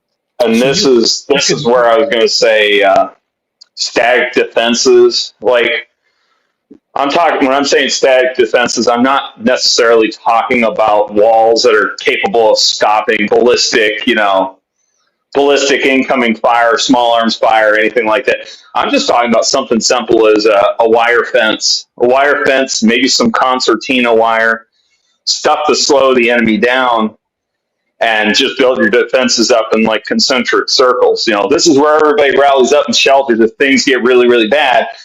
This fencing, this outer perimeter fencing, is what we use to secure our fields and our pastures with, so our livestock can safely graze without threat of predatory animals taking our livestock, or poachers coming in, rustlers coming in and taking our livestock. That's I don't know, that's my thoughts on the that, with maybe like a system of digging like defensive ditches and trenches. I think it's a good idea to have a perimeter anyway. And it doesn't even have to be a very well maintained perimeter, because I think that human beings have got this natural instinct to either notice or at least respect perimeters. For example, Yep. say you have a front garden, you know, that has a sort of a shortcut to a path. If you've got no fence whatsoever, there's just a front lawn, you know, people will walk right across it. But see, the second you just put a tiny little fence there, just a tiny little fence that you could step on, Yep. Decorative fence. Yep. people will walk around it because they appreciate that they're intruding on a boundary that is not theirs. They know this instinctively. And it's even the case Hey, that Mike. Good to see you. Hi, Mike. You've seen it with like you imagine these sort of like large territorial areas and like native communities where one forest is basically bordering another forest's sort of territory, and the only thing that marks the point is like a stick in the ground with some feathers on it or something that indicates from this point on you're in our territory. Don't cross it. Yeah. You It's like no different with the gangs, the different city gangs that compete with one another. You know, they're tagging buildings and they put their graffiti. The graffiti's a sign between the different gangs. Hey, this is our part of the city. You know. Yeah, definitely. What did I miss? What was the last point, Shadow? Yeah. How's it going, Good Mike? to see you again, Mike. Good to see you all. What was the last point we were talking about? So We're talking about Long- perimeter fences and long-term encampments, the benefit of those, and like security towers and things like that. Kind of on the security side of the topic just now. Oh, hey, Mike. Hi, how you doing? Yeah, we could learn a lot from occupied Japanese islands and Vietnamese when it comes to traps and border security. Just throwing that out there. Oh, yeah. So, I'll be right back. Do you mean the sort of like the Vietnamese sort of dodgy traps that you step on and nasty things happen Yeah, and all that? Punji sticks. yeah, of course. With Punji sticks, yeah, that's what they were called, wasn't it? but with Yeah. with a UK friendly Nerf version and foam spikes instead, of course, you know, to keep it PC. But I've thought this through in my head because obviously I want to go off grid. That's the whole plan, to get an off grid kind of thing. And it's kind of, do you put up a big intrusive 8-foot Harris fence with spikes on the top and make it look like there's something they want to be in there for? Or do you just have a visual perimeter? Do you just are you just able to see it and secure it that way? But sometimes just the signs enough. A little tiny fence around your garden, people respect it and walk around it. You have a middle-sized fence around it, they're like, okay, well, yeah, he's probably just trying to keep something from getting out. But you put up a big fence with barbed wire on top of that, people are gonna be like, there's something in there. I want to know what it is. Yeah, and it's kind of I like the idea when I get my land of a natural border. So where I'm going to be picking my berries from are the bushes that will be growing around all my perimeter, and that'll be 6 foot high and 4 foot wide of brambles. Yeah. Because it doesn't look like I'm defending anything, but I'd love to see you crawl through there. The natural defences. It kind of reminds me, I'm sure there was a study done about people who put up signs that just said, looters will be shot. Whether the person in there had the means to do that or not, having the sign was enough to deter a lot of people. We had a sign like that when we had our shop in Wales. Yeah. It was, what was it? Thieves will be shot, survivors will be shot again. We Something shot like again. that. Yep. I have that sign on my daughter's door. She bought it. It says, yeah, trespassers will be shot. Survivors will be shot. I want one for my property that says, you're no longer trespassing, you're a target. See, in batshit crazy bonkers Britain, you can put that sign up on your house and in your shop, no problem. But if you post it on social media, take me away, officer. Bye. I think another earlier on we were talking about thinking about camp place, where the best place to have your camp was. Yes, Bob. And this kind of runs into security as well, because if you're going to be in one place for a prolonged period of time, but there's some sort of external threat, then why not also pick a place that has good natural defenses? I mean, the idea that you're on one side of the river and you can kind of have your back a little bit to it because it's difficult to cross, for example, or there's a cliff at one end. You don't really need to put a lot of resources into the cliff defending that. You can move all your energy towards the front of your camp. It's kind of the principle of always have your back to the wall when you're on a bus type sort of thinking. Yeah. You've got to weigh that up with your own personal risk assessment as well, because how do you bug out? make your exactly. How do you get out? If entrance A is a no-go, you need an option B. Yeah. Because top of the hill is obviously one of the things. Having the high ground has been a military thing since day dot. All right, which is great because they're coming uphill, they're struggling. You're shooting downhill, you've got more range, you've got more velocity and stuff like that. But if you're stuck, how do you get out? That's the question you've got to always ask yourself. You've always got to have a backup plan. See, I agree with Mike on that. Sorry, Alan. No, I was just saying the sort of having the idea of the escape route, but I think I would probably still always opt for the try and give myself the best natural opportunity to be defended. Yeah, I will, but also an Apache helicopter on standby would be nice to get out of Dodge. Just, right? also, just hope it's not the SES you're fighting, because they would just climb right up the cliff because they know you wouldn't be expecting it. That's an old World War II movie if anybody's ever seen that. That's it. Yeah. That's a true story as well. The SES, they went up the sheer cliff that was impassable and kicked ass. As they do. But no, I see myself agreeing with Mike, because me and the missus were discussing it, because we've got no exit to the rear. We've got a back garden, but we back onto another load of terraced. So it's back garden to back garden. So for us, we've only got a one-way ticket, which is the front door. So for us, it's not so much putting a defense in place if something like that was to happen, because if we haven't moved by then, we've only got one point of entry, one point of exit. I would say watch and know your neighbours very carefully. If it's an SHTF situation and all you've got is other houses out the back, you need to know who's bugged out, who's likely keeled over in the bathroom permanently asleep, and whose house you could barge through if you need to get out that way.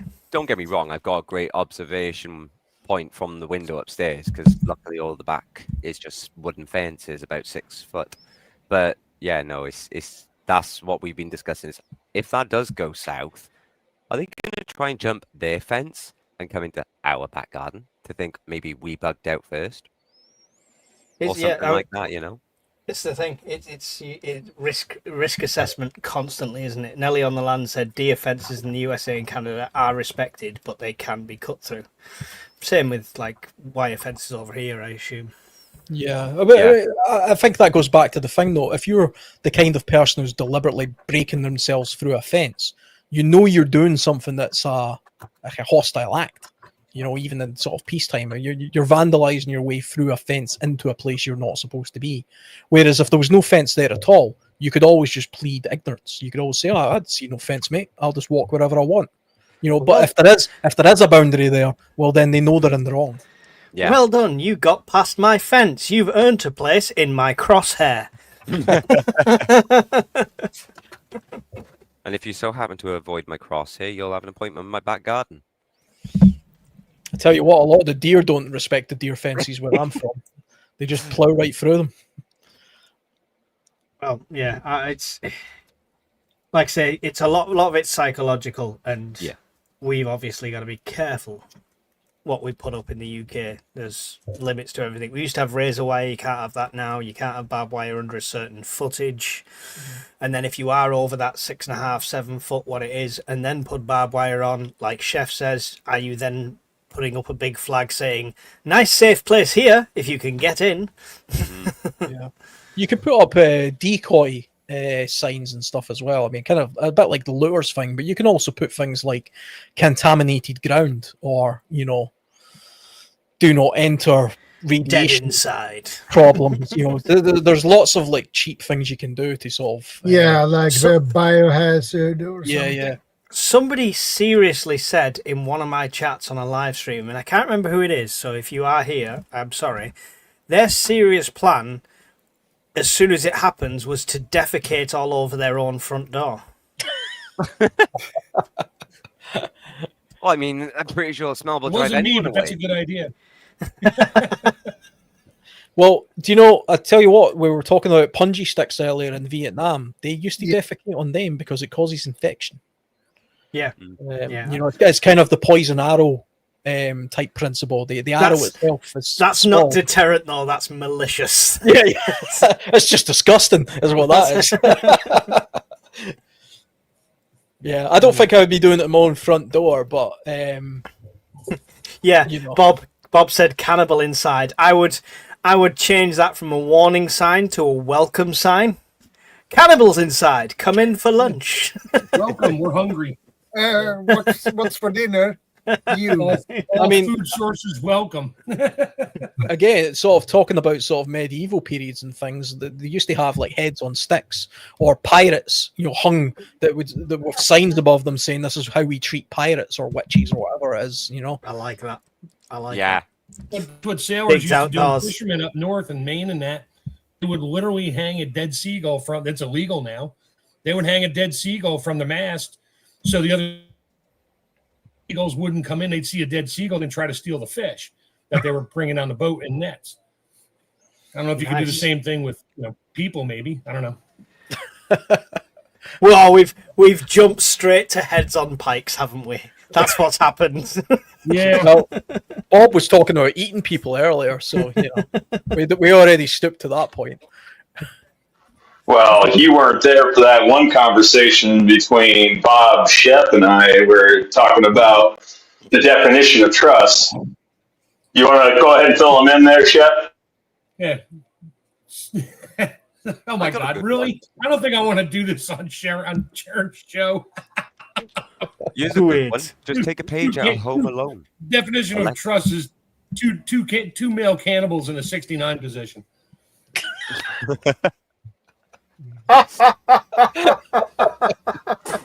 by the way, they haven't eaten before they're doing this either. I ain't dying on this hill. Use a good one. We'll take a page out the Home Alone book. We'll electrify the front door handle. Yeah, listen, if your home defense is based around Home Alone, then good luck in SHTF. Only if the intruders are as dumb as them two criminals will you get away with it. Oh yeah, definitely. Your survival's gone from probably 90% if you prepped properly down to your last 10 minutes. Yeah, and don't put a red hot iron on a metal door handle attached to a wooden door. Because things will burn. Was that a wooden door? I never noticed that detail before. Yeah, it was, yeah. Wooden door, yeah. Or why not? Don't move. You're entering a minefield. I say that once a month, funny enough. Yeah.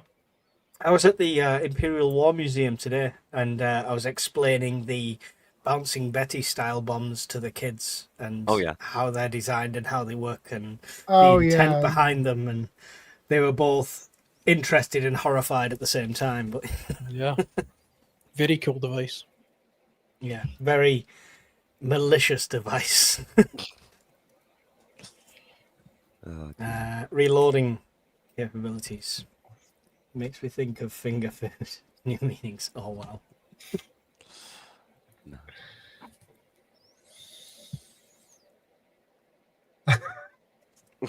Pet alligators love new visitors. Yeah.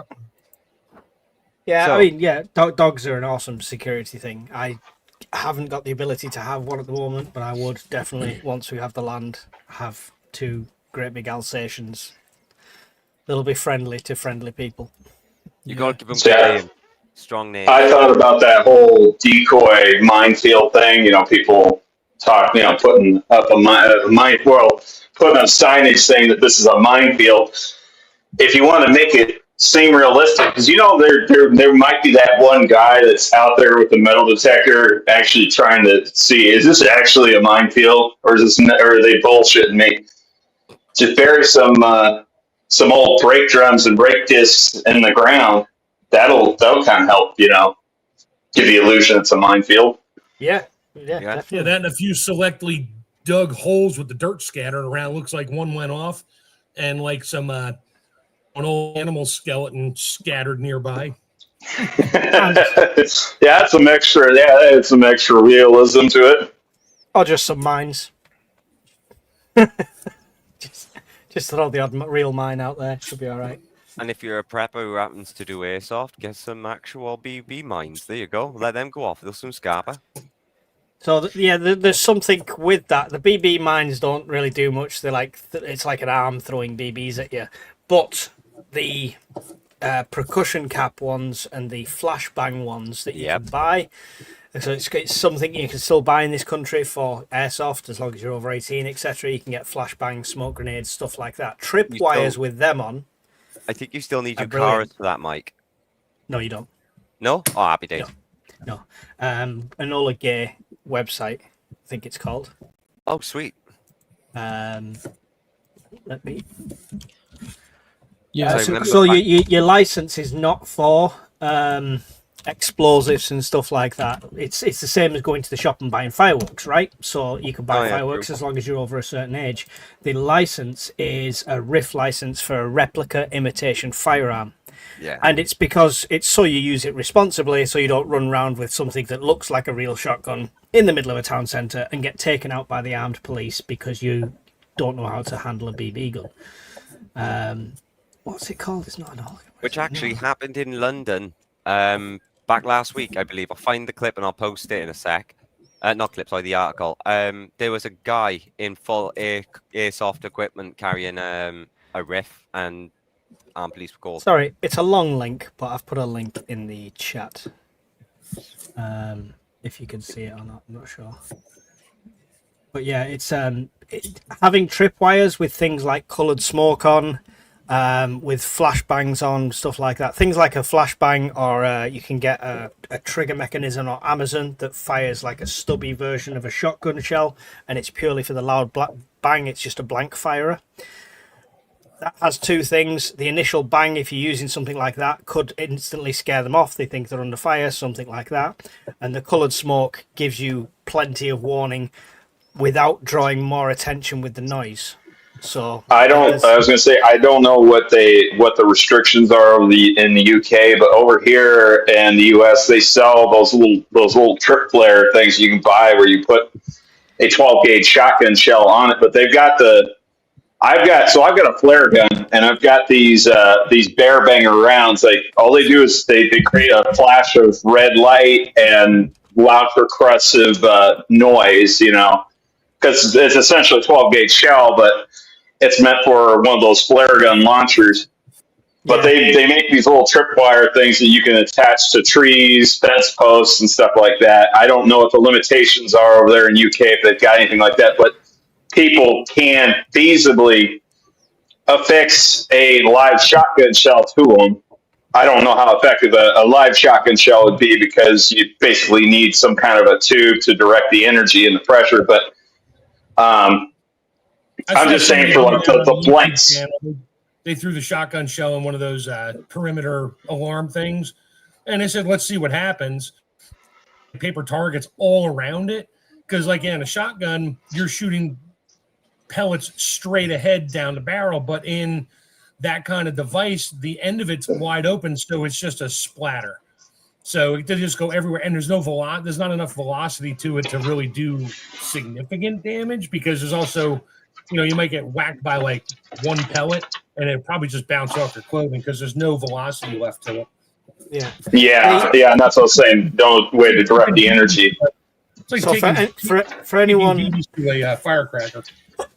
For anyone watching the UK, flare guns, you need a firearms license for an actual flare gun in the UK. You can get a sort of signal flare if you're sailing, if you're on a boat and stuff like that. It almost looks like a thin tube 8-shot firework kind of thing, and it has these little loading flares in. That's the closest thing you can get in this country. When we talk about the big flare guns that could technically do damage and stuff like that or be seen from miles away, there's firearms license that are involved with that. Do you think can you buy shimulis in the UK? That's not something I've ever looked. No, the flare on the parachute. I'm not sure because that's about the come down, isn't it? It's the launch mechanism that is the problem in the UK, I think. So I'm not sure. Yes, you can. Seagull Solus approved parachute rocket flare, £30. Very quick, just for the chat, the link that's just been posted. Okay, for some reason that didn't go through. Yeah, it did. I can see it. That there is the article about the cosplayer that got took down for carrying a riff and looking like armed response personnel. So that's just in reference to what I was on about earlier. Yeah. You're always going to get some airsoft idiot that thinks he could just walk home with all his gear on. You know, I've But that's seen the that a funny few thing, times. right? I'm I will here. talk. I'm here. I'm here as one well. of 'cause- one of my first airsoft events. I didn't have a car. I only had a motorbike. I had an L96 sniper rifle. And I Nice. thought a bin bag will be enough. Cover that up, strap it to my back, drive there. No problems on the way there. At the end of the day, somebody had obviously saw this bin bag and thought it was for rubbish, and it disappeared. So I went on a motorbike 12 miles back to my home with a rifle strapped to my back. Yeah, that's going to attract some attention. Luckily, nothing came of it. But should have just stopped at the hardware store and bought a broom head for it and just put a rake head. Just end of it, they think you just got a broom or a rake on the back of your bike. we're talking about seven. We're talking about the UK. A broom in the back is probably illegal. We're also talking about England on a Sunday. Everything from 4 p.m. is closed. So at 7 o'clock, you cannot go to a hardware store, a supermarket, anything. Everything's closed apart from a 24-hour garage in the UK on a Sunday.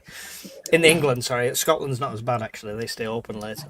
The thing is, perimeter security is quite a good idea when it comes to encampments as well. You don't have to just go down all of the stuff we've just talked about. You can use fireworks for a lot of this stuff, but you can have noisy things as well, just setting up like alarms. You know, like, you get those little rape alarms that you just pull it out and it makes a screaming noise. Yeah. I mean, you tie them to a tree and a rope. I mean, by the time the person who trips it finds what the hell it is, well, they've alerted you to their presence at least. The problem is you're going to have every deer sort of setting these off all the time as well. There's a lot. I mean, it's stuff like this I would recommend if you were on the move, setting up a camp, set up some perimeter defenses, bring them back down again, on the move again. Yeah. Permanent needs to be something a bit more structured, I think. I would recommend everyone has forms of fishing wire and bank line inside their prepping gear, inside their supplies, for anything like this and other multiple purposes. Number 12 and number 36 bank line is my recommendation. There you go, number 12. That's what I've got. Stop using paracord. It's a waste of time. What's the other one I've got? It is. I agree with. I agree with Alan there.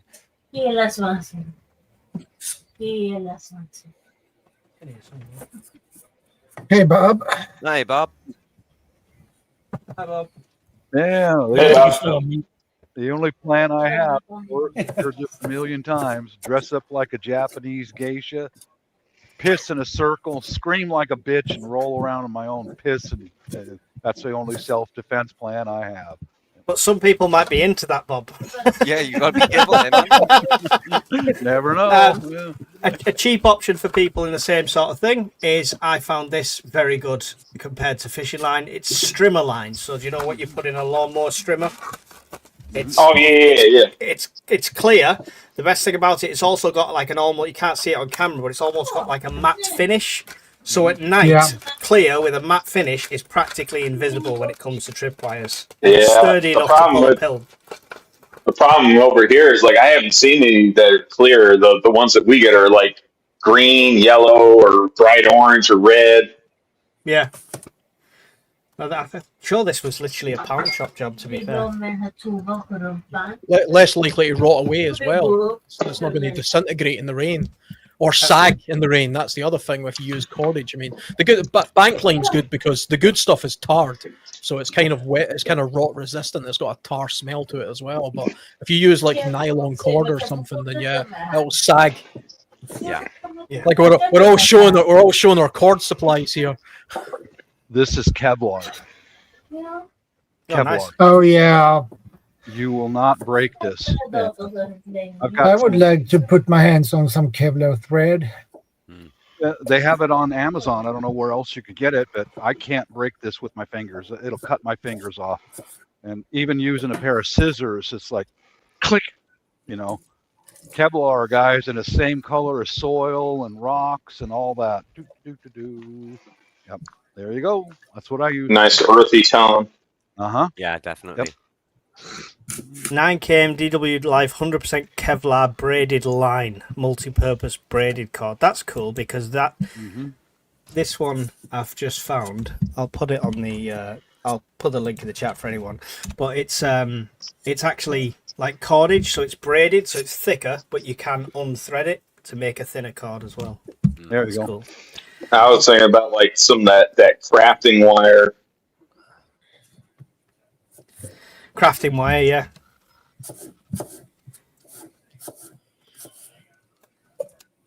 From 1987. Garden Like tie when my- wire and things like You're that. all listening to me slice apples here. Sorry about that.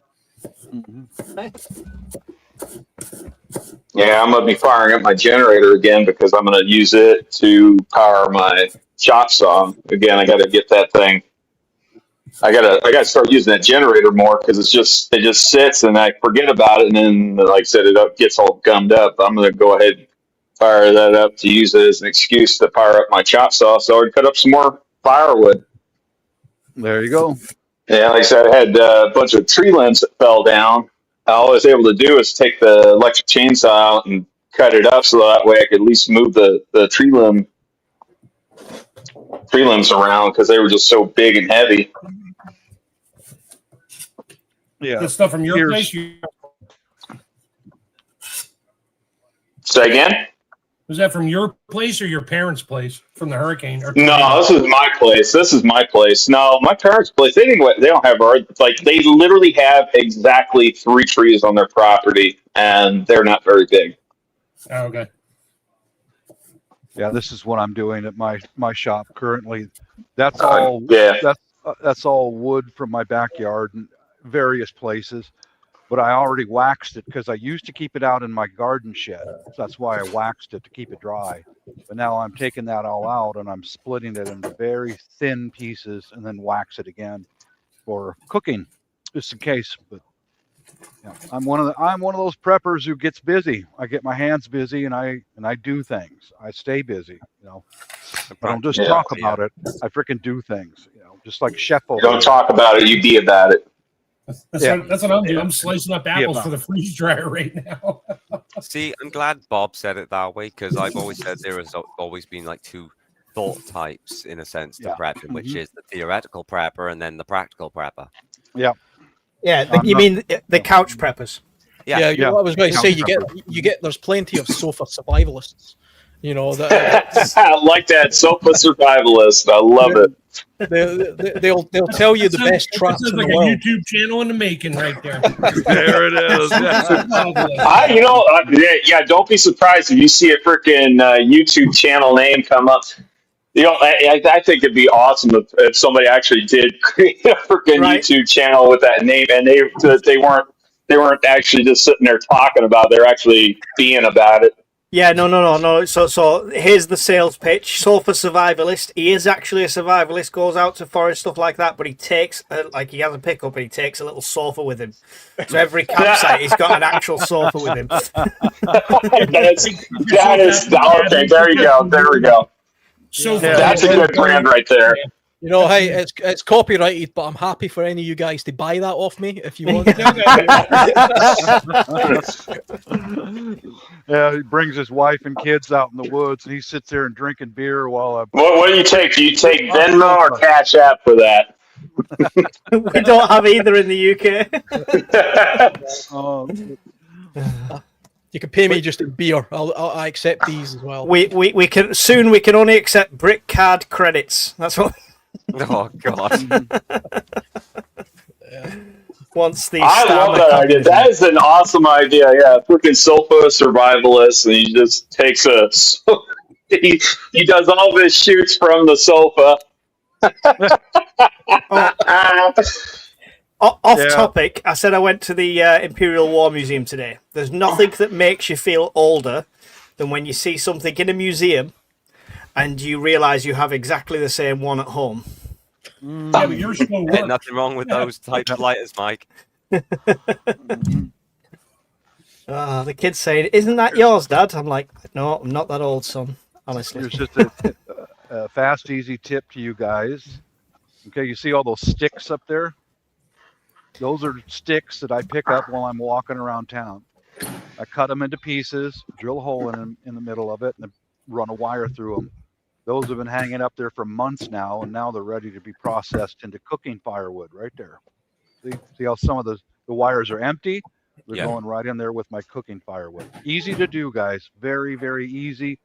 Don't get caught without some way to be able to cook. I have more than one way to cook.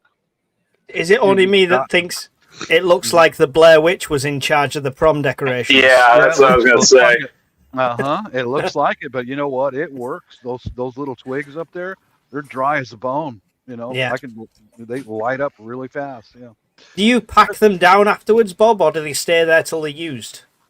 Let's see. I'll turn my camera around again. Okay, you see those red bends right there? Yeah. Those go in there. Right. And I mix up some of the waxed firewood with the dry firewood. And they just get dropped into a bin to keep it covered. So if anything happens, we get a roof hole in the roof or something. All that stuff stays nice and dry. Yeah. That's cool. This is how I do the paraffin wax. I'm right there. All those little sticks go in the paraffin wax, and just keep, let them soak in there until they stop floating. As soon as they stop floating, dig them out of there and throw them in the bin. Nice. You can never have too much firewood. If you think you have enough, get 10 times more because it goes fast. Oh yeah. And good point. Yep. All right. Chef.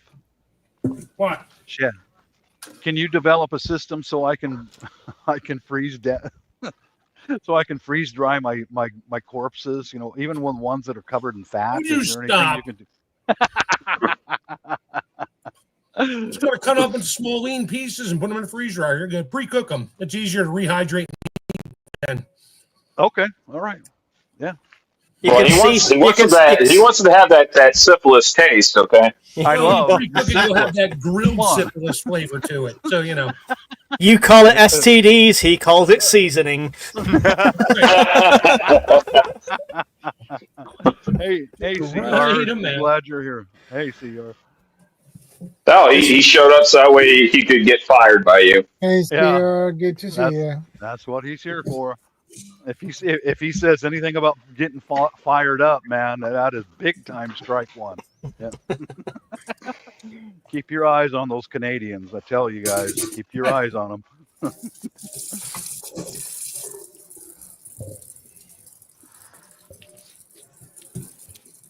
Now, for me, there's you'll see prepper videos come up in my feed, and I'll go to their channel, and if it's all of them sitting in their car or standing there talking, doing nothing, you're not going to get my sub. Do you understand? Like Mike right there. He went out, took a tent and set it up, and showed, guys who perform what they're talking about. Mm-hmm. That's what interests me. Like chef's right there, he's cooking. Yeah, there's a happy medium between the two, because I mean, as much as I'd like to, I can't get out every night, every weekend, stuff like that. So I get that. I might talk about it for a couple of weeks, but then I'll put it into practice. Yeah, I was gonna say there's a lot of things that I don't film. Like I suppose I could film me out there with a chop saw and running my generator and cutting up the tree limbs, but I don't think a lot of people want to tune in to watching a mundane task of me cutting firewood. You say that, but Scottish Prepper 73, who's a friend of ours from the fireside, his highest grossing video is him with a grinder plugged into a power bank cutting up an old hot tub, and it's his highest grossing video. Really? I'll be damned. People like to see you cut shit up. It's as simple as that. It's interesting you say that, because I probably have a couple thousand hours of me. It's basically the top of my head on my tractor running around my fields pushing trees over. I don't talk, and I haven't put any of it online yet, but I was in there. I was just going through some of them. I actually caught myself watching myself for an hour and a half pushing trees over. Yeah, got it. I've got it. Listen, title it and thumbnail it as Farming Simulator in Real Life. It's going to be Farming Simulator IRL. Yep, there we go. The best thumbnail in the world is a woman with tight blue jeans and her back is to you with no top, no bra. You will get 10 billion. No. So I thought this, and Miss Worm forced me to put two beautiful ladies in 1940s nurses outfits on my medical video. I left it on there for 24 hours. As soon as I turned it off and put a normal attention-grabbing thumbnail on there, the views went. Zoop. So I think too many wives are over the men's shoulders, and they think I best not click on that. I think back in the day when YouTube first came out, if you saw a thumbnail of some half naked woman, everybody just clicked on, never read the title. Now you search for prepping, and you see a thumbnail of some half naked woman holding an axe. Yeah, most of us aren't even clicking on it anymore. We know it's clickbait. I'm not. Yeah, I'm not. So we move on. Yeah, we've trained ourselves off that. We've become desensitized to the half-naked women. What a terrible society it is. There's something not right I about that. don't click on it. I don't click on it unless it's a fat bloke in the woods. Some fat dude bent over with his axe on a chopping block with firewood everywhere and half his butt crack is showing. It's like, all right, that's me. Do you know what gets clicks? The word "fail" anywhere. Yeah. Anyway, I failed so people who make videos and they think, oh, well, that went wrong, so I'm not going to upload it. That's the mistake. Upload it. Show the fail. Show that you've learned from the mistake. But upload your fails as well, because they do well. Yeah. Good. Not that any of you ever fail. I'm sure it's just me that fails. But well, if we do, we just don't tell you. Oh no, I'm perfect. No, I purchased 2 water distilleries. The first one had the gauges and all that. Looked real. It's copper. Fail. It was a fail. I tried modifying it, tried to get it to work, and I put out a video. So and so, fail. And I got another one. That video. I remember that well. Yeah. I got another one. And then you turn it into a planter. Yeah, I did. It's out in the back. I planted clover in the damn thing. But did the fail get more views? I don't know. I really don't pay You attention. You gotta go look. He to doesn't pay attention to his own videos. Yeah, I gotta. Yeah, I mean, I can give you an answer in a minute here, but yeah, I don't know. I'm not even gonna look it up. It's not worth it. I got a bit of interesting news if you guys fancy hearing it. It's all open source anyway, so it's not exactly going to get Shadow in trouble. We just had. Let me double check. I just sent it to Alan. Funny enough, I went on mute because we had a bit of a rumble go overhead. I did. A Lockheed C5 Super Galaxy just went over the top of our house. Cool. Nice. So USA just went over the top of us. Shocker. All of it. We're heading over all of USA. Always us. That's a massive airplane. Around about 5,000-6,000 feet ish, according to flight radar. Holy hell. They can fit an Apache helicopter inside them to be transported. They can fit a couple of them put in like there. But 6 helicopters inside of a C5. There's another one that's airborne right now, tailing it. They're getting old, but they're bigger than the C-17. You can put an M1 Abrams tank, maybe 2 or 3 of them inside of a C5. Oh, yeah. So, found my bug out vehicle. Who's chipping in? My God's going on the market. Forget the vehicle. You're going to spend about 100 years getting enough fuel to take off and land. I was going to say, what's the miles per gallon like? Gallons per mile. Run veg oil. Yeah, after I got out of Probably active more than you would prefer. After I got out of active duty, I worked on fighter planes in active duty, and I went into the air reserves for about 6 months, and I worked on some of the cargos. And those things, you can't really judge how big they are until you stand inside of one of them. They're massive, man, and especially the C5. That's about twice the size of a C-17. Like 3 stories tall inside, and up in the top is where they have passenger seats and everything. It's just I was gonna say even the smaller C-130 Hercules. That's a decent sized aircraft. Yeah, they are. Yeah. Here you go, Shadow. Oh, No, I can't hear any echo. No, I've shared something if you want to put it on. there you go. Oh, that one. Yeah.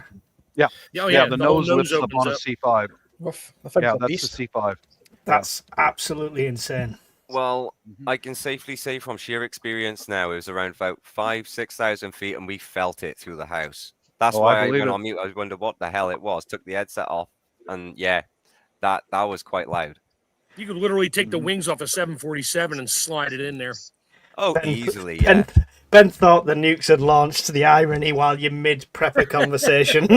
Oh, if that had Yeah. actually happened, I would just say, go get the kids from their rooms, bring them all in here, get them on the live. Let's all just go out in style. But no, that was quite intriguing. But Bob, you said you worked in the aviation sector. Did you Yeah. ever get a chance to work on any F-15s? No, I worked on F-16s most of my time. Most of my time. Oh, Yeah. nice. Those are The F-16s are the smaller single ruddered fighter aircraft, right? Yes, single engine, single rudder. But what got the F-16 brought into service was that an F-16 uses the same engines as the F-15. Mm. So that's why they went, okay, we'll buy that one. They were looking at several other models to buy, but that's what sent them across the sales line. Was like, yeah, we don't need to buy 3 different engines anymore. Buy one. Yeah, the F-15, they call it the Strike Eagle, and what they call the F-16, the Falcon. Or Falcon, yeah. Yeah, basically, F-16 is a fighter bomber, Yeah. Oh, happy days. But and F-15, or sorry, you said the F-16. No, the F-16 is just strictly fighter, isn't it? no, it's a bomber. Oh, it's a bomber too. Oh yeah, they all are. Yeah. CR's fired again. Oh, what would CR say? Time flies when I listen to Bob. Fired. Fired. Sorry, Fired. CR. What are you? Everybody here on the panel's firing you. So Hey, so I haven't said anything. I just laughed. Bob, you No, worked. You worked on one of these. I'm gonna put it on screen if it'll let me. This was where I was at the War Museum today. You'll recognise this one if Shadow can bring that up. was it a musket? Yeah. Is it a musket? There we go. No, that's the Harrier. The Marine Corps has the Harrier. Yeah. I think they're still flying some of those, but they're getting pretty old. Yeah, I was From gonna the say, 70s, that one, yeah. Mm. Actually, didn't the Harrier come out in the 60s? Like that, yeah. They're replacing the Harriers with the F-35 C model. The C model goes to the Marine Corps because the C model can go straight up and down. The Marines have got carriers, but they're small, so that's Those are they're actually they belong to the Navy. Those carriers that he's talking about, those are LHDs. Mm-hmm. It's because they're capable landing craft. I tell you what, for a British-based Imperial War Museum, there was very few British things in there. There's literally a T-35 outside, so there's a Russian tank outside. You've got a Harrier jump jet as you go through the door. They've got 2 of the structural beams from 9/11 in there. The damaged beams, yeah. So it literally, it's like it's an Imperial War Museum dedicated to everyone but the UK. That's ironic. It just shows everyone you went to fight for, not yourself. Yeah. No, it's because we've sold everything we owned, even the antiques. Or they're still in use because that's all they got. Yeah, that's it. They've reissued muskets to our military. Yeah. All right, gents, that's the part of 9/11, the towers. So big sign saying "Do not touch," but they couldn't stop me, so I did. So, but yeah, that's humbling. It's cool to see, but it's also very humbling when you see the density of that metal and how warped and destroyed it actually is. Yeah. I've actually visited Ground Zero in New York, and it's a museum. You go down an escalator, and they have like an old fire engine, a crushed fire engine and stuff, and an ambulance and all sorts of stuff. And incredible. I was inside of those buildings in 1981, and it's a shame. What a loss, man. My parents were in there at one point. My uncle had he was on the 80th floor, and he was a VP of one of the telecom companies. I forget which one. And he had this. It looked like a marble dish with a marble in it. It was almost flat, but it had circles on it. And I went up to my dad. Took me up to see him once, and I'm just staring at this thing as the marble is slowly rolling around. I'm like, why is that marble moving? He's like, that's how much the building is swaying. Yeah, with the wind. Yeah. I was like, wow. And I was like, what happens when it gets to this ring out here? He's like, we fall over. Like, okay, I'm going to leave now. I don't like it up here anymore. My parents were in the building 2 days before, and they were on the marina front when it happened. Wow. I could tell lots of stories, but I'm not, because they're kind of personal. Because my whole family... They had 80 English tourists with them at the time. It's what closed our business. So they had a tour company, and the insurance don't pay out for acts of terror. So we had to fork out for 5-star hotels for an extra week for 80 tourists, new flights, everything like that, and it just crippled us. Oh, So- boy. Yeah. Could I just cut in very quick? Because the missus brought something to my attention. I think everybody may know the name anyway. So the name is George Galloway, right? Don't listen to a word he says. Hang on. No, I think Michael probably like it then. Pussycat George. The political firebrand George Galloway has been detained under terrorism act at Gatwick Airport on the way back from Moscow. Yeah, no surprise whatsoever. He is Captain Controversy. He won't have done anything detrimental. He just gets his bandwagon and hitches it to whatever's going. Oh, everyone's got Palestine flags. I'll hitch it to that. Everyone's against Russia. I'll hitch it to that. He's controversial king. That's all he is. Yeah, he's a massive bell end, is what he is. Yes, that's what I was getting to, Alan, but a bit less subtle. I'll just get straight to the point. Yeah, chef. In case you don't know what a bell end is, it's a dickhead. Oh, is that the English version of it? Yeah. That was the first time I heard that. Is that a British word only? Yeah, it's a British term only. Over here, we just straight up call you a dickhead. All right. Okay. Well, there you go. I'm glad I could contribute to the education of my American friends.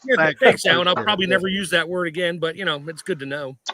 Alan, world's bilingualist, multilinguist. There's also another English slang, a nonce. A nonce. Yeah. Bell end. I've never heard of a nonce. I know what a knobhead is. Nonce is a pedo. Yeah. That's a pedophile. Is a nonce. Oh. Or a sexual deviant, just generally. So there's an old like garden gnomes. Do you have them in the States? Yeah.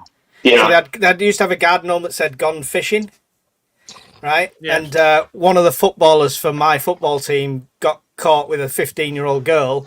Somebody hung on his mansion gates a big gnome with a sign saying "gone noncing." Oh, jeez. Ooh, that's brutal. But you know what? He deserved it.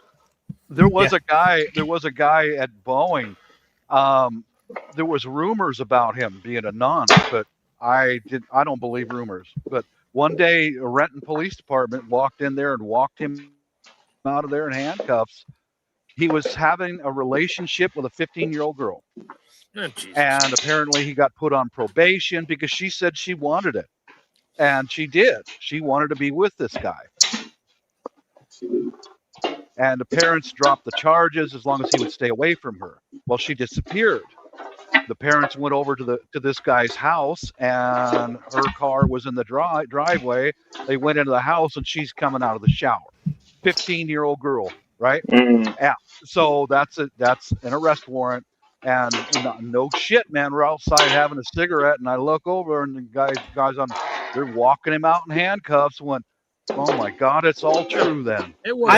I think when they get walked out in handcuffs, they're lucky, because if a father caught them, they'd be castrated. And I don't mean with chemicals, I mean with 2 fucking house bricks, because that's how I'd castrate them. Yep. Mm-hmm. Oh, that's it. So back to topic with your area that's set up.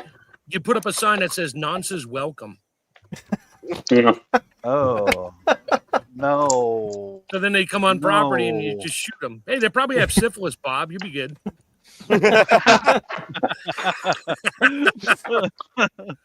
I love how you said back on topic and then just completely went boom. Probably way over there. Might be a little too fatty to put in this freeze dryer, but You got to fix that for me, man. You got to fix that. You know. Shadow's desperately trying to think how to actually get us back on topic right now. Yeah, that's a good idea. Yeah. Okay, Have you got any more key points to bring up then, Shadow? Talking key points? Well, we have systemic waste management, cache and storage pits, integrated shelter clusters, and perimeter security and alert systems. But cool. One alert system I like, my friend made one just for the heck of it. He did like a trip line, and but it was fishing line. It was like 100 yards or whatever that is in meters. He had a bag of beer cans or soda cans, whatever, in a tree 100 yards away. So when somebody tripped the line, the noise was way off to one side somewhere, which would alert him where the tripwire went off, but it would also alert whoever tripped it to look that direction. So it was like a look here, not there. What do they call that? Very smart. Yeah, you don't want to put the trip right where they're tripping, because they're going to know. Okay, somebody knows I'm here. They're going to scatter to a different area. Mm-hmm. So you put your trip alarm, noisemaker, whatever you want, somewhere far away, but you need to know when you hear the cans hit the ground over by the big oak tree that somebody is coming in by the big maple tree. Yeah. Okay.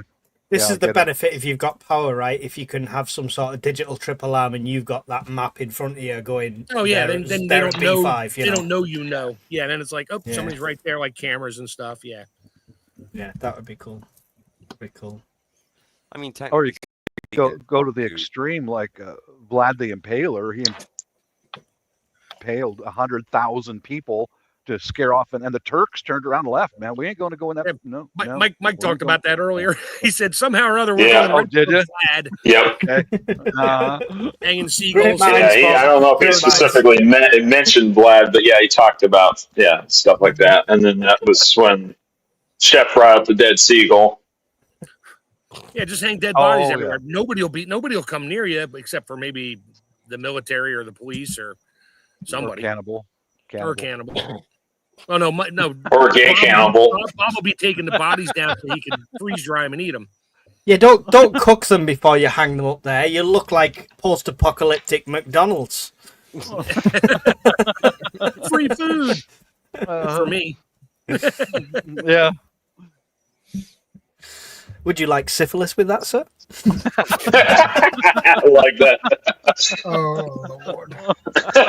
Chef, I heard that Chef's the Shadow. We keep going back in this direction. Stop. Shadow's turning red. He's going to vomit any minute now.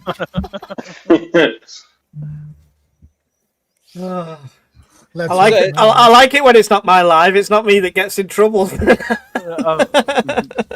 Here's a question I'd be interested in. See when it comes to picking a camp location, what do you guys think about the idea of occupying something that already pre-exists or making a new thing? Like, would you overtake like a shopping mall or something? Certainly.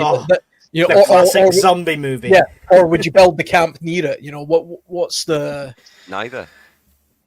I personally think like things like stately homes and castles and stuff like that, especially here in the UK, have a place like that because 9 times out of 10 they're not occupied by anyone now.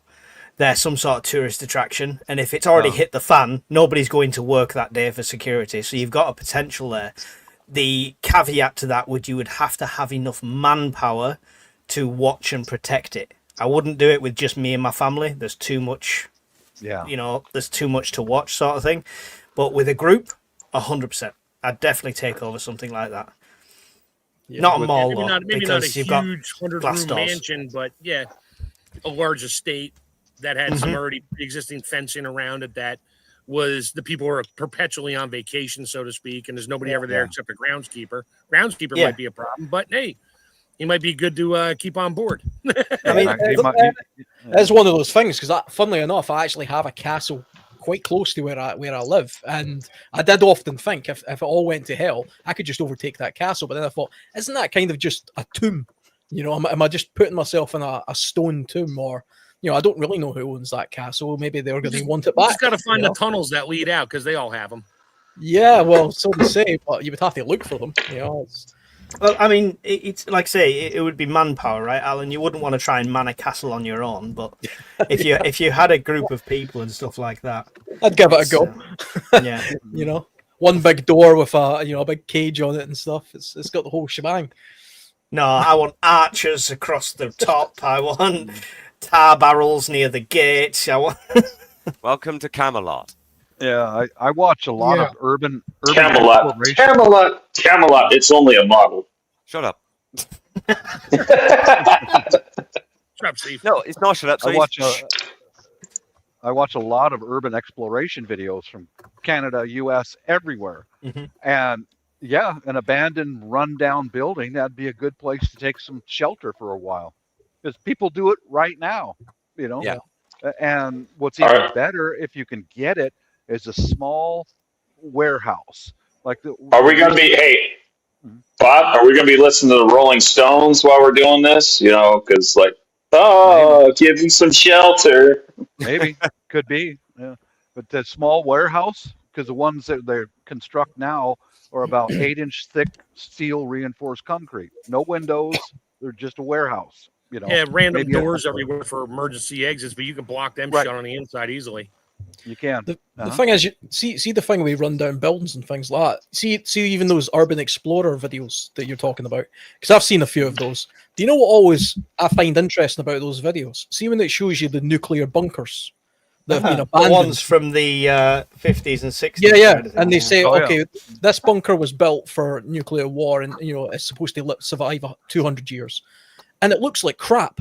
It's flooded, it's dank, it's full of but mold. You've got to maintain it. You've got to maintain it. It's But you would think if you could just sort of close the door on it, it would at least survive 20 years. And they seem to depreciate incredibly quickly. a lot No, of they made so them out most of quality stuff, and they built them fast because everybody wanted one, and they got regular steel, untreated. The concrete was like barely compressible concrete, whatever they call it, and they just poured it in a hole with forms, and that was it. So it's all porous and stuff, and it just starts to fall apart. Your rebar was not treated when they put it inside the concrete. That starts to rust and heave out the walls. And oh yeah, I mean it was the thing. They still build that way for the most part. They don't The build ones to make it last 1,000 years. They build to make it last 20, so they can the go out of ones- business, not worry about the warranty. Yeah, the ones in the UK, when they were all decommissioned, things were stripped out, and then things are like stuff that controls the humidity. Technically, sort of bilge pumps if it gets any sort of flooding and stuff like that. Right. So you take all of that, which is kind of the self-maintenance stuff, and just leave it as a shell. Look at any post-apocalyptic scenario. Eventually, Mother Nature wins and takes over any building. Always, Yeah. always. As soon as the roof goes, no matter what the structure is, it collapses. Yep. Yeah. Yeah, they got those Titan missile bases here that people buy them for bunkers and stuff. And I watched a couple videos on tours of that. And yeah, when they first get to it, I mean, there's like 5 feet of water in there. They're floating around on a canoe to see what's there. They got to pump it all out, get all the infrastructure, something in there working again to get the water out, then get rid of the mold. And then they can start to sort of build stuff in there. But they rarely ever live down below. They store stuff down there. They always have a house up on top with some kind of a There was a guy back in 2017 out there in central Missouri. He found one of the old Minuteman missile silo sites that was decommissioned. Yeah. And he went through the trouble. Like I said, it was actually the centralized launch station. and he went through all the red tape to go ahead and unearth it, excavate it, and he had to pump out all the water. I mean, it's amazing because, like I said, the place was decommissioned in 1997, and he's digging this up in 2017. And it's like, man, like 20 years, and it's like this thing is flooded and it's in bad shape. Yeah. It was kind of cool though. The amount of money it would take to refurbish something like that. Right. Outrageous. A lot of money. That's Far where you're more the than this CEO of a guy's huge got. corporation that took the golden parachute and decide to move somewhere like that, so nobody will bug you. Yeah. Goes to show some of the really old stuff is somewhat better, because we were talking about castles earlier. There's another castle, a place I like to go camping sometimes. I've got a couple of YouTube videos on it. It's a ruined castle, you know, it's sort of like fell down and stuff, but it still has big rooms. It still has these big enclosed rooms because it's literally made of like big blocks of rock. You know, and it's still functioning. It's not flooded. It's kind of dank. But you could bring that back to sort of something that you could live in. And that castle was built, I think, in the 9th century. You know, can you imagine a building lasting that long? No concrete could last that long. No steel beams could last that long. And this is something that's been there since the 9th century. And it still has rooms that you can go in and, you know, you're dry. So, yeah, some of the old stuff is quite incredible. Railway tunnels are another thing. There's a few decommissioned railway lines not far from where I live, and there's a couple of them have got large tunnels. And you can go walking in them now. They're quite cool to sort of walk in. Yeah, there's quite a few old railway tunnels up in the Rocky Mountains, especially out there in Colorado. Yeah, when you think about it, it's a fantastic place to shelter. I mean, it has one way in, one way out on either end, you know, so it's a sort of defensive point. And, you know, they're weatherproof, they're bomb-proof, they've got a lot going for them. It's effectively just a giant cave. It depends how long you want to do it for. You wouldn't want to live in there permanently. You've got to think about ventilation, stuff like that, and you'll just turn into mole man. Yeah. We have got a big tunnel with France one end and England the other. That's got plenty of space, but, you know, I'm not sure you'd want to live in there permanently. No. Yeah, for me, who was it left a comment in the side chat? Where you're at right now, make that your shelter. You know, where you're at right now. You know, plan on that. And if you get run out of there or whatever, then you got to adapt. But I can't afford to go buy a missile silo and refurbish it. But home, I could do that. Well, I've said to myself. Sorry, go on. Dude, I wouldn't have the money to do that either, Bob. So no. I've tried to say to my subscribers, if you get me to 1 million subs, we'll all have a big shelter to live in. You can all come and stay at my place because I'll have enough to build one then. No one's listening. No, I'm trying to put a perverted spin on that, Mike. So take your time, Bob. all slender, sexy Asian chicks stay for free. How's that sound? Of course they would. You read the manifesto, Bob. I didn't realize that sentence. I did. Were you talking about something about extra syphilis seasoning on something? What? Here we go again. Here we go again. Here we go. Listen, people in the chat, we are not responsible if you're Googling the taste of syphilis to see what it's like. It's nothing to do. God. Oh, Lord. But don't worry, we've got an expert of it in the chat. From one frying pan to another, says Daryl of Survival. It's the conversation's gone slightly off track. Yeah, we're all off track. We're all males. What do you expect? You know. Is shelter in place at your own place is fine and stuff like that, but if it's long term, is that still everyone's plan, or is building a community either where you are at somewhere else the better option? Because surely more people's better in that situation if it's something long term. Well, if it's long term, more than likely, especially if we're talking because a lot of us, let's be honest, a lot of us are suburbanites. A lot of us do live in suburbia. Mm-hmm. I'm thinking that the community is going to be organic. It's going to be with your neighbor down the street personally. Yeah. But Yeah, it'd be like a cul-de-sac sealing itself off, and the families that are familiar with each other, the ones that you can trust, wall it off. And I think something like that is more likely, and then sharing resources that way. I'm practically city centre, so this becomes not really an option. Yeah. Oh, okay. Because there is a block of 300 flats there and a block of 300 flats there, stone throw away. Oh, boy. Yeah. There is a hotel down the road that you might have heard about on the news in the UK, certain hotels that are used for other purposes. One of those is just down the road. Yeah. My shelter in place is kind of like Custer's last stand. Yeah. Yeah, I think like me, probably shelter in place is good for a while, but you got to keep an eye on what's going on, because if it starts to get out of hand, then you better have a plan to move. Get out. Yeah. Get out. I mean, I have that plan because here I am with most of my stuff. My cabin can only hold so much, maybe for me by myself for a month or two. But other than that, if my wife's out there with me, we're good for like 2-3 weeks before we have to like venture off the property to try to find something. So for now it's here, but soon it'll be out there because that's where we're going to build our regular house out there. So I'll be in a slightly better position to not worry about it at that point. Yeah, it's the same with us. We're going to be staying hunkered in because bug out and go into a different area to start a community ain't feasible for us. What we've all prepped for and what we've got is solely based on our family. So it's more of a case of we'll probably be the bugging in type, staying in type. The vast majority of people would have to be bugging, unless you're the kind of person that literally has like a holiday home on the coast or in the woods or something that you could bug out to. I mean, I run into this time and time again where people harbor this fantasy that they can just, so that's it, I'm out of here. They put a bag on their back and they head into the woods. Yep. What the hell are you going to do? You're just going to die. Yeah. Well. Yeah. And I've talked about this plenty of times in the past in my videos. I've talked about this in the live streams.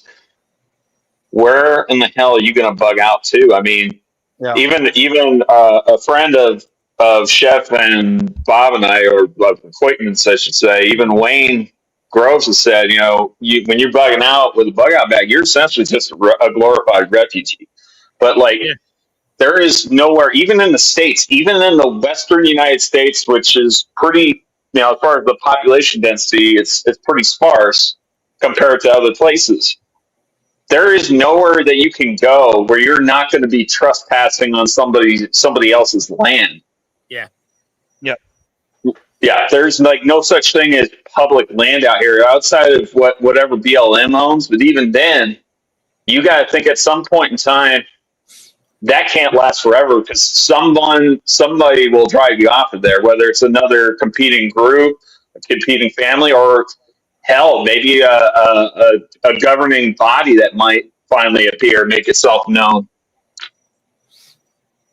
Yeah, for sure. I mean, the one thing you can do, because bugging out or wilderness type bugging out that's the thing I think about the most. But I've got caches. This is how I get around it. So I've got locations that I go camping and things like that. I don't own. And and I brought that up too. Like, the only way that maybe it might work is, like I said, if you got resupply caches and a predetermined location where you're going. But even then, that's not necessarily foolproof because the biggest issue of especially just bugging out, whether you're bugging out on foot or bugging out in a vehicle, but the biggest issue is you're exposed. And for the one that's just grabbing their bag and just hoofing it by foot, I mean, you get a mechanical injury, you get a really bad blister on your foot, or you twist your ankle. I mean, you're absolutely fucking hosed. Sorry to curse, but I mean, you're hosed. Like, there's nothing. I don't know what you're gonna do. You've busted your ankle. Now what? I think, you're gonna die. It would take a lot for me to bug out. It would take a lot for anybody, I think, who's genuinely fought this fight to leave their home to bug Yeah. out an unknown location, or even a known location. And an argument that I brought up, and it's actually an argument that Nut and Fancy has brought up too, and I absolutely agree with what Nut and Fancy said, is when you're bugged in, especially in your own home, your own neighborhood, it's already a pre-established shelter. You've already got the four walls and the roof, and you've got the sense of home. You got the sense of familiarity, and then you've also got the home field advantage. Like exactly where you're at. Where resources are. Your neighbors. You go out there bugging out into the woods or wherever. There's no telling what you're going to run into or who you're going to run into. Like I said, even in the Western United States, or unless you're going up to Alaska, there really is no such thing as uninhabited land or land that nobody owns. Like just about every last parcel of land has been snapped up, and you will be at one point in time trespassing. And trespass laws over here they vary from state to state, but in some cases, a person could legally use deadly force. Yeah. Well, I've got a plan similar to bugging out, and I've got the equipment already made up, ready to go. And it's like, okay, we've already had civil unrest here. We did in 2020, and there's wildfires and all that. So if something comes up, I've got equipment we can put on our backs, and wife and I can just casually walk out of here, and I've got pre-selected places within walking distance and camouflage for both of us. We can root in, sit down, and shut up for a few days until the danger passes. That's as close as bugging out gets for me. Going into the Cascade Mountains and running off there, I'm going to live off squirrels. Dude, you're going to die. You're going to starve to death. Yeah. and like I said, this is why I don't criticize Bob, because what he's talking about is something short term. He's not talking about, I'm going to live out in the woods with my wife for indefinitely. It's like, no, you're not. I mean, no, you're not. Mm-hmm. You're just talking about until shit cools off.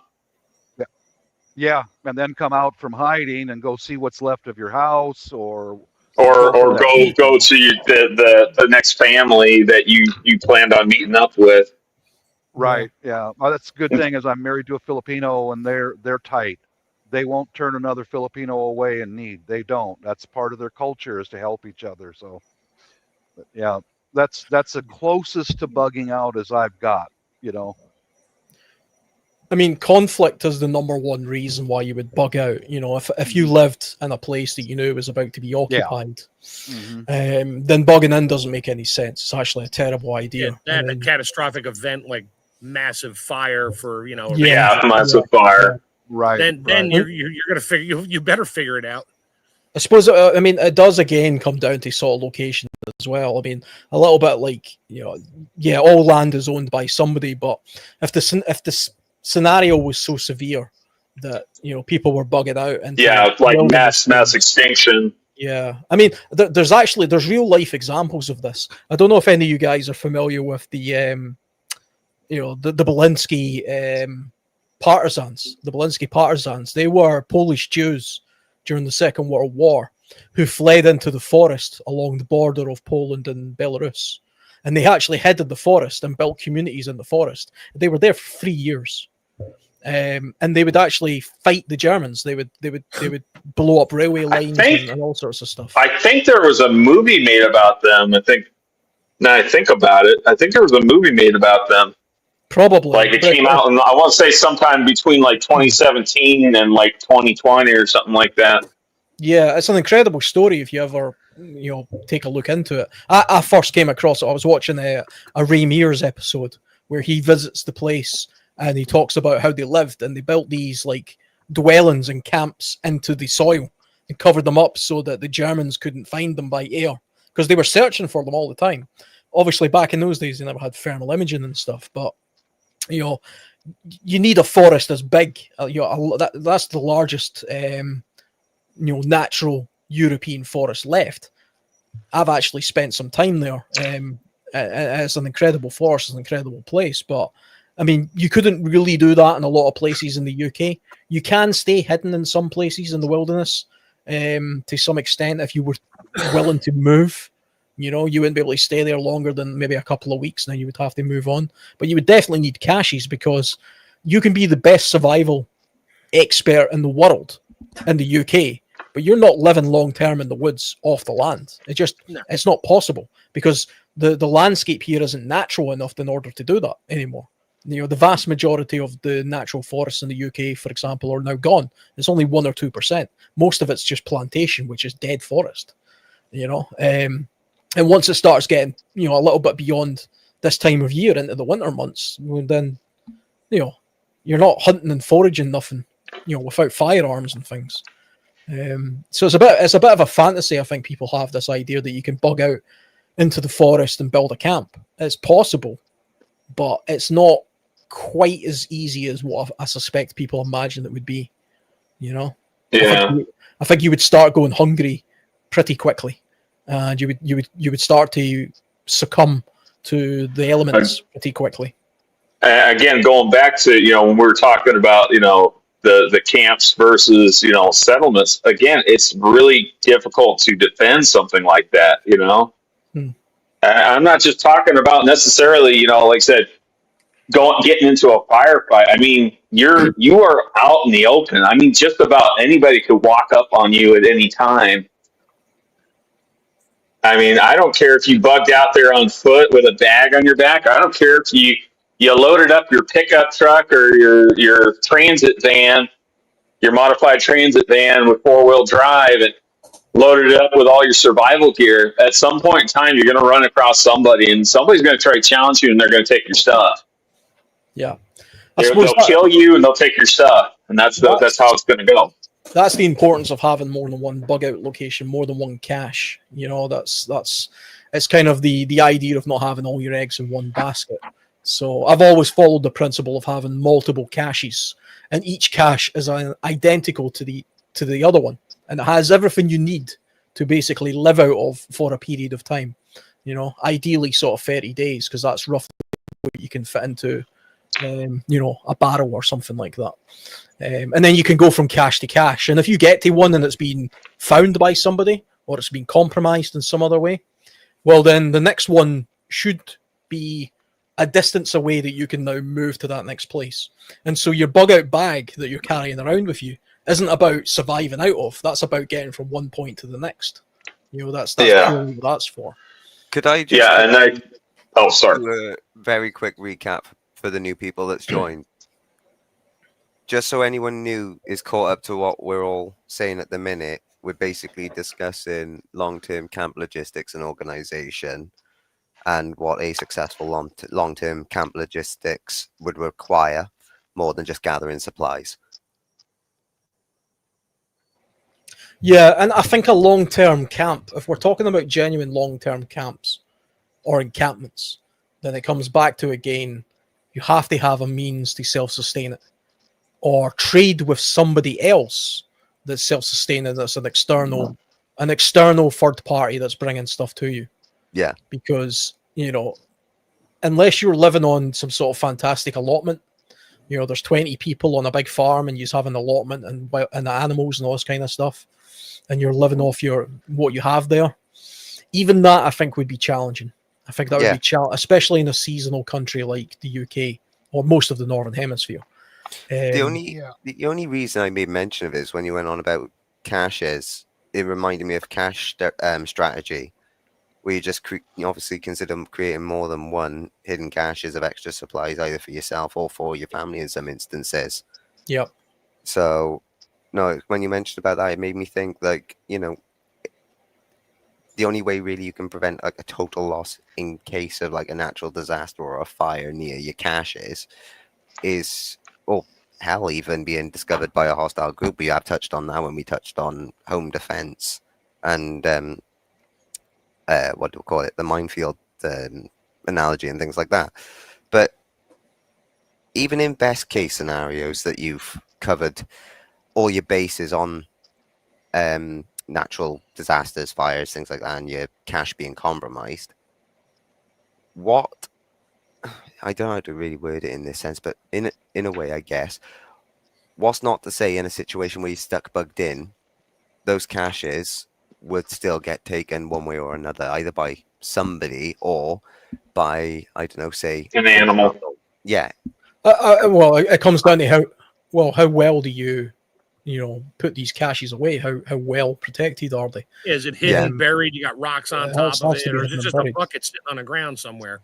Yeah, I mean, I'm going to do a video actually about my caches because I've spoke about them before, but I've never made a video about it.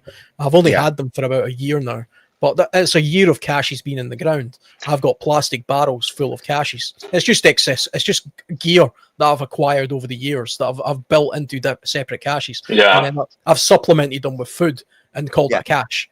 And I've recently started caching myself. Like I started caching stuff at somebody else's place just in case for some reason I had to leave here and I didn't have time to pack up anything. Like I've cached clothes, I've cached all 3 of my spare pairs of Navy issue combat boots, and I've, like I said, I've cached some canned goods and some MREs, and I even made up a first aid kit to cache as well. I'm going to be making up a second first aid kit to cache over there as well. Yeah, I mean, the thing is with caches they are again a diminishing resource. It's only going to last as long as the supplies that you've put in there. There's always this idea that you're going to try and supplement it along the way. So let's say, for example, I bug out of my house right now, okay, and I'm going to my first cache, which is 10 miles away. I know I can walk there in a day eventually. I can take my time. I'll get there in a day. I've got my bug out bag. I've got food in there for 1 day, which gets me from here to my cache, right? I get there. I've got 30 days worth of stuff in my cache. If I take a hunting rifle with me and some traps and things, I can also say to myself, well, it's a wildernessy area. I might be able to get myself a deer, and then I don't need to eat some of the resources, and I can extend the period of time that I'm there. But eventually, that cache is going to dwindle away to nothing. After 30 days, somebody's probably going to notice me. Somebody's going to come across me at some point. It's not a very big country. There's lots of people around. I'm going to then have to bug out from that cache to the next cache.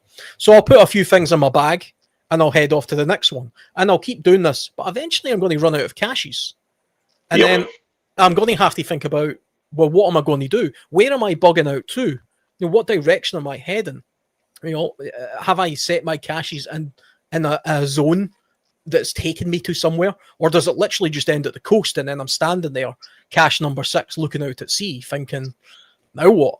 These are the things people don't really think about too much. I mean, there's also the thing as well where it's like, oh yeah, I can walk 10 miles, 20 miles in a day, cache to cache. Yeah. But what if I have to bug out 30 years from now when I'm 70 years old? Can I still do that? Yeah. Probably not. And then I'm going to have to shrink the distance between the caches, put something in between them. Or what happens if I just don't have the means to walk very well? And everything has a sort of a diminishing return eventually. Yeah. There would eventually be a point where I'm just screwed. I'm just I'm housebound. I can't do anything. I'm an old man. You got to bug out at that old. You better have some extra batteries and solar panels to charge your power wheel to drive. Yeah. Well, I was going to say, this was also a topic that Steve Corsair Trainers had brought up actually 2 years ago.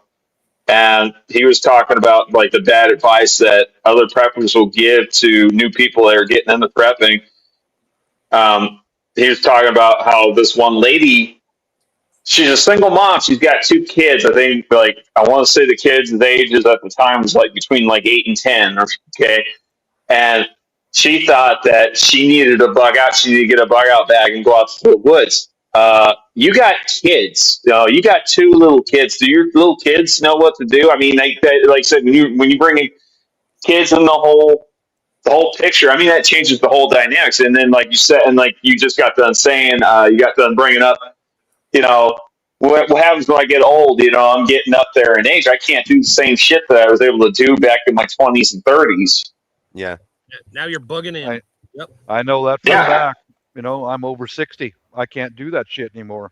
Yeah. When I was 25, I could climb mountains. Now, I can't. Speaking of I just bugging can't out, do I'm it. gonna bug out. I got a bunch of stuff. I gotta go to the store and pick up some short-term supplies and get some stuff ready so I can leave for my sisters tomorrow and come back on Thursday. So you guys all have a great rest of your week, and Peace out, Chef. All right. Well, Later, Chef.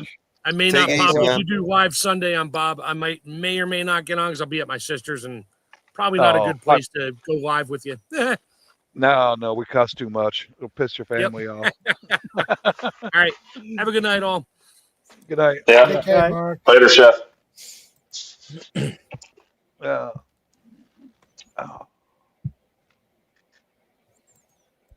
Well, So- in my Oh. opinion, I would probably shelter in myself as long as Me too. possible. Mm-hmm. Well, But you will reach a point as when you can't stay at home anymore because it's too dangerous. Absolutely.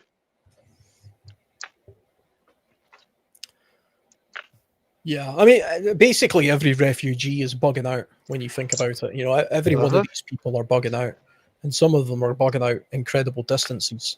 That's not always. I mean, it's easy to sort of put, especially in the UK, we have a bit of a problem with immigration, and yeah, some of those people are just coming here because they see it as an economic. Economically improves their lifestyle by coming to a richer country that has free healthcare and things like that. So they're economic immigrants, so other than the people who genuinely need it. But there are occasionally people who have literally. I mean, I was reading a story a while ago about. I think the guy came from. It may have been Sudan or something. But I mean, he literally walked across Europe. He got out of a hellhole country and walked across Europe, and very slowly over the period of a year and a half, eventually made himself to Cali, where he got on a dinghy and then came across on a boat to the UK. And whether you agree with him or not, you've got to admire the bug out The mentality, tenacity. the absolute grit to just keep on going for that amount of time. Just to make his own life better. So, I mean, bugging out as we can sit here as people living in the UK or Sweden or America because we're quite privileged in our safe countries at the moment and fantasize about the idea of bugging out to castles, when in reality, hundreds of thousands of people are bugging out every day anyway. And they're just doing it a different way. Caches and things don't matter if you're bugging out 10,000 miles. It's okay for me. It's okay for me to have 6 bug out locations from where I live, and all my favorite camping spots, because I kind of imagine in a fantasy world that if nuclear war happens, I can zigzag my way through the wasteland between these bug out points, which is kind of what I've made them for. Or if for some reason I make a joke about gender or something and the police are after me, I can bug out to one of these places and sort of hide away for a bit. But if we were talking about full scale sort of everything's going to hell, your country's being invaded, you're going to want to get completely out of Dodge, and bugging out isn't really much of an option. You're going to be looking to other countries to try and seek refugee status somewhere else. Yeah, I was going to say the other issue too with bugging out is like, when do you bug out? I mean, if you wait too long, it might be too late. If you bug out too soon, you might put yourself in danger, unnecessarily. And then we're talking about what happens if you got a secondary location. Like I said, I know I brought it up in the past, and I know Steve has brought it up in the past. What happens if you got a secondary location? It's already occupied. Now what? Yeah, I mean, it comes again a sort of reference to Second World War for this, because it's incredible how many people in Germany and Poland, Jewish people, they just didn't bug out. They didn't think, I'm not leaving my home. I don't think, because they didn't believe anything would actually come of it.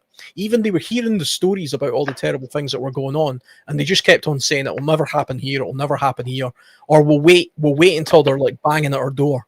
Because they didn't understand things like the Blitzkrieg and things like that, and different tactics where countries would just roll over completely. And they left it too long. And it's I mean, there's endless stories. Anybody who's sort of interested in Second World War history will understand the stories of how people right up to the point where they were getting wheeled on trains and led into gas chambers somehow still believed somebody was coming to rescue them. So the Germans weren't that bad that it couldn't possibly happen to them, and it still did. Yeah.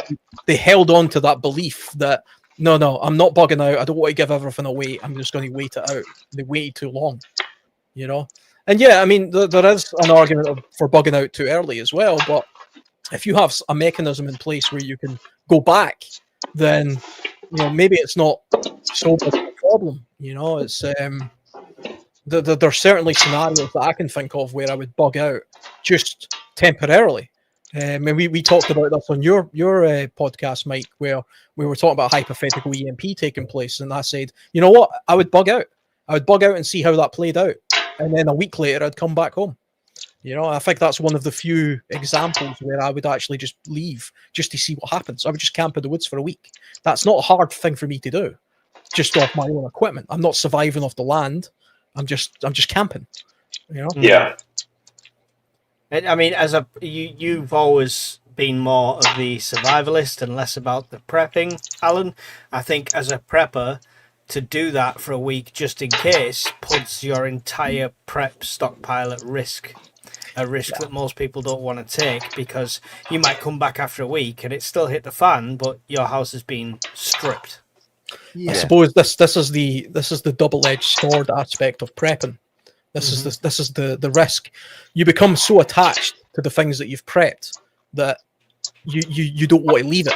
So you hesitate to bug out because you're bugging out away from your life's work, or the things that you've put together.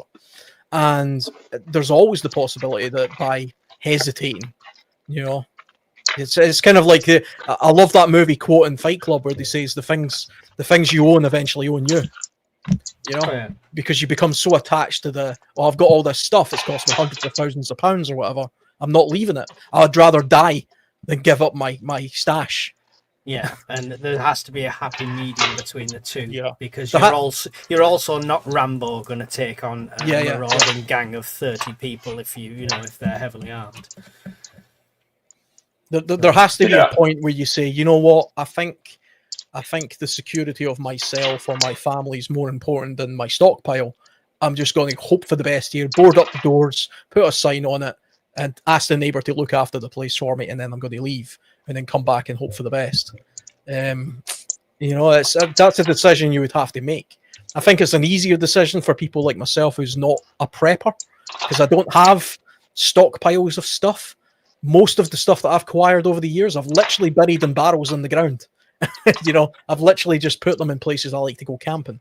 Yeah, listen, it's everyone preps to their own plan. Like I said, technically bugging in here, if it was really bad, probably a bad idea because of the location and because of what's nearby and because of the population density of where I am. Yeah. If it's a week-long blackout, of course I'm going to bug in. It makes sense. Yeah. But if it's complete civil unrest and insanity like that and things are getting targeted, then I got to get out of Dodge. It's everyone's in their own unique situation, and the key skill here is being able to run a non-biased risk assessment on yourself. Yeah.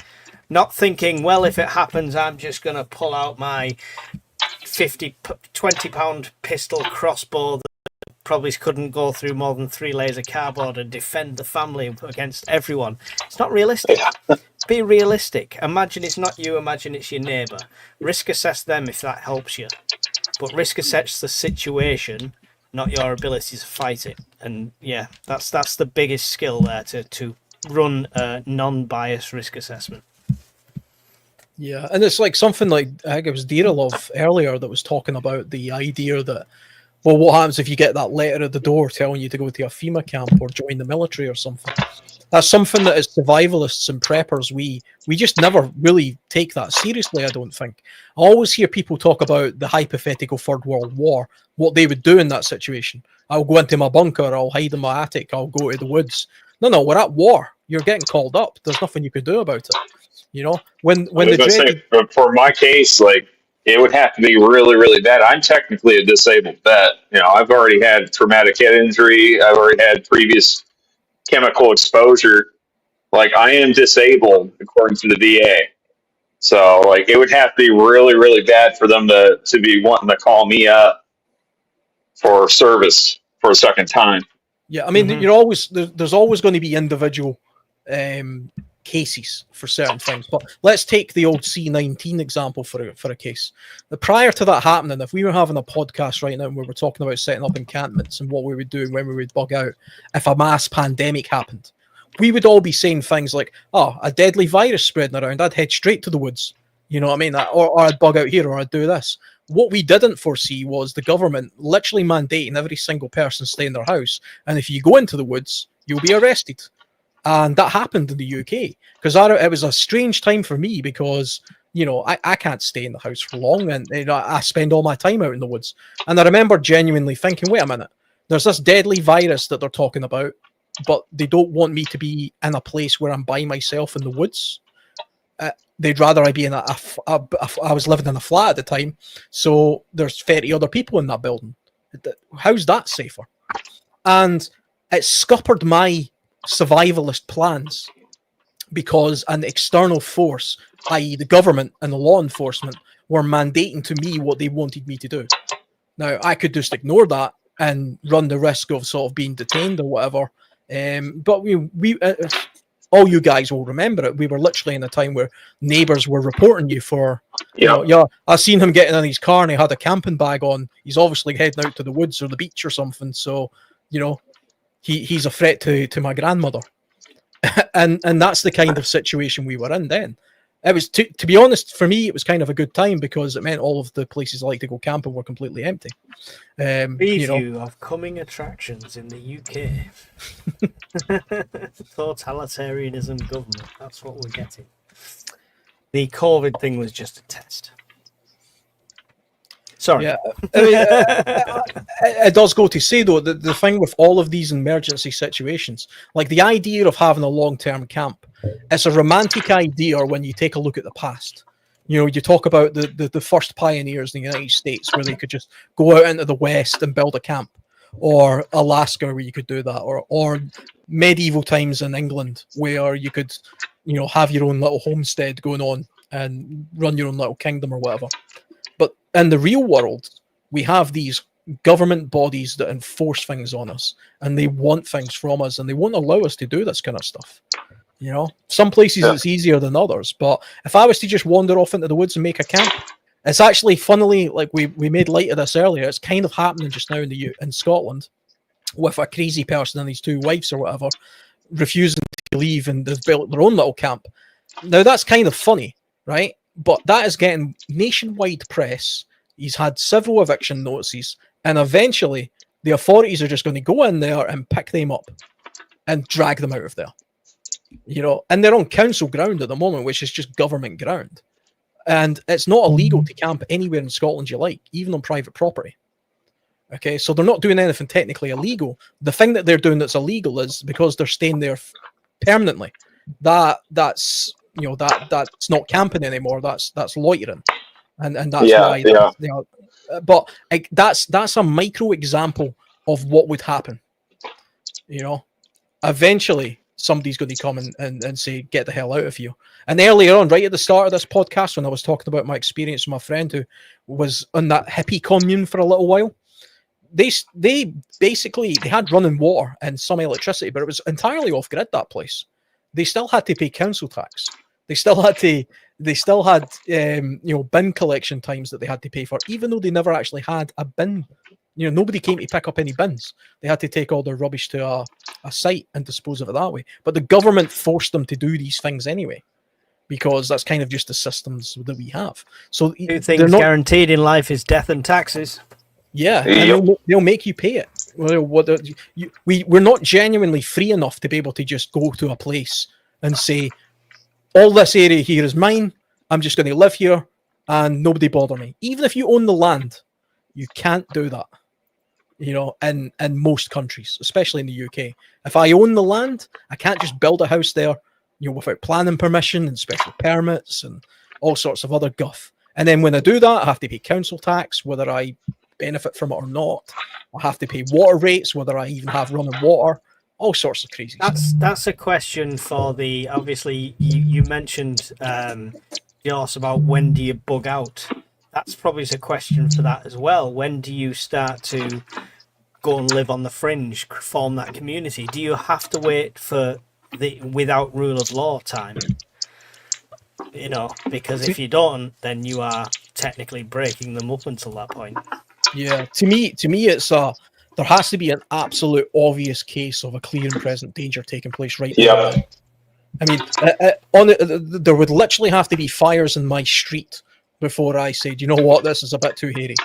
And I don't mean like a temporary riot, you know, where you could just like it's getting serious. Yeah, no, exactly. Yeah, it would have to be gunshots taking place, complete sort of war taking hold, or the Russians were landing in the Firth of Forth, and the landing boats were, I could see the landing boats from my window, then I would be bugging out, you know, or the nukes were in the air, I knew something was going down, that kind of stuff. It would take a hell of a lot for me to genuinely bug out, for any longer than a week anyway. See, it's like at the minute when you said about current risks in a sense, right? It's like us in the UK. We've only got at the minute our biggest risks is potentially terrorism, cybersecurity, and what was that other one? There was 3 they got for us. Economic collapse. That's it. Yeah, economic collapse. None of those things involve bugging out, though. No, exactly. Everything that's current risk right now to the UK is everything you can do bugged in and still carry on with your economic collapse is massively a risk for bugging out because it's civil disorder. It's society. Any societal breakdown for any risk is a potential bug out scenario. Well, I think that's a symptom cause situation. Yeah, true. A blackout and your neighbours decide they're going to use candles for the first time in 30 years and set them up next to the curtains means the entire block's on fire is a bug out situation. I think you should always have it in the back of your mind, anything you're preparing for. Well, I think there's a difference between bugging out and evacuating. Yeah. So, I mean, this is another thing. So, I'm going to evacuate. Yeah, and I was going to say, that's what Bob was basically talking about with him and his wife. Essentially, that's what they're talking about, right, Bob? Is Bob still there? No, Bob's gone. No, Bob's gone. Oh, shit. Yeah, I mean, I'm not even looking at the screen right now. I'm doing other stuff. I mean, if I live quite close to a refinery, if it blows up, okay, it's not the smoke and all that kind of stuff could affect me. I'm going to evacuate. Yeah. I'm going to evacuate to a place where that's not going to affect me. But I'm not bugging out because I'm probably going to come back a day or two later once they've put it out. And I would expect to come back unless this, the whole town went on fire or something. And yeah, it's okay to bug out, to plan for that kind of stuff as well. Short-term evacuations. You evacuate if your house is on fire or flooded or something like that. Bugging out to me is doing something with the prospect of never coming back. And that's something that I don't think people take seriously enough when they think about it until the point where they actually have to do it, and then they hesitate. And that's the problem. And there's lots of reasons why they hesitate, which we've already covered. As preppers, you hesitate because you've invested in bugging in. That's your investment. As a normie who doesn't think about prepping or survival, you hesitate because you don't know any different. It's never crossed your mind before to ever leave the place that you're at. So the whole idea of it's just foreign to you. That is true, and they always say as well, when you're a normie in that sense, whether you're neither a prepper nor a survivalist, your first instinct is in that moment, what is going on? You're in that unknown, and that unknown is causing fear. And they always say fear is the number one panic striker. Yeah, it's the idea that somebody's always going to come and rescue you as well. Yeah, I mean, to me, the fundamentals of prepping and survivalism is about self-sufficiency. It's about the apps. It's about having a mindset that nobody is going to come and rescue you. They might, if they do, great. I'll take the rescue, but it's assuming that they won't and preparing for that. As best you can. we've said it multiple times on here, on my live, stuff like that. Whether somebody comes for a rescue afterwards or not, you are your own first responder. Yeah. In every situation. Yeah, I agree.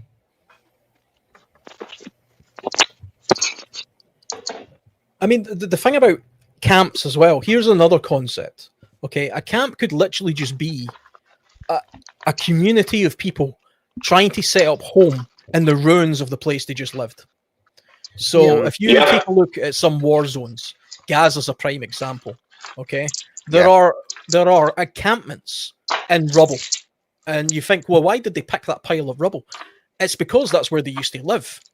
And the same people are just kind of standing around thinking, what do we do? This was my home. Now, they don't want to leave, so they don't. World War II happened as well. People were coming back to their bombed out buildings and just not knowing what to do, so they were staying. I was thinking about the Balkan Wars, the Balkanization of Yugoslavia, Croatia, Bosnia, and all that.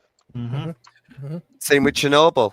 Once people started entering, the stalkers started entering back into Pripyat, people were trying to get back to their homes. I mean, there was, I think, even back as far as 2023, somebody recently managed to get their paperwork and documents signed to return to their original home just outside of Pripyat. So it still goes on, even as far as recent days, in a sense. People are going back to places that they once lived that were abandoned for a reason, whether that be a natural or disaster or. I genuinely think that's the kind of what Alan's talking about, is the kind of shock factor, the people that are unprepared, not knowing what to do, just going to whatever's familiar, right? Yeah. True. Yeah. And you get those stubborn people as well. Familiar places. You get those people that get told, okay, there's a massive hurricane coming, get out now and go to this football stadium. And you'll always get that one person who says, no, to hell you, I'm sticking it out in my shack. I'm not moving. But you got to think there is a bit of a psychological advantage. Like I said, when you are in a place of familiarity, I mean, that does go a long way to being able to help you eke it out. Yeah, it's the fear of loss and things as well. You do get people who, all their possessions or all their preps are in that one place, and people will run into burning buildings to try and rescue things. That they think is important. What more important than being burned alive? Is it really? Unless it's a relative or a pet, I can't see what would be that valuable. And yeah, I mean, there's lots of examples of that as well, I think. The stuff you own ends up owning you. It's a great quote. Well, Alan's saying we should free ourselves of all of our belongings, all of our clothes, and all run into the forest together. Who's in? Or at the very least, bury it in barrels.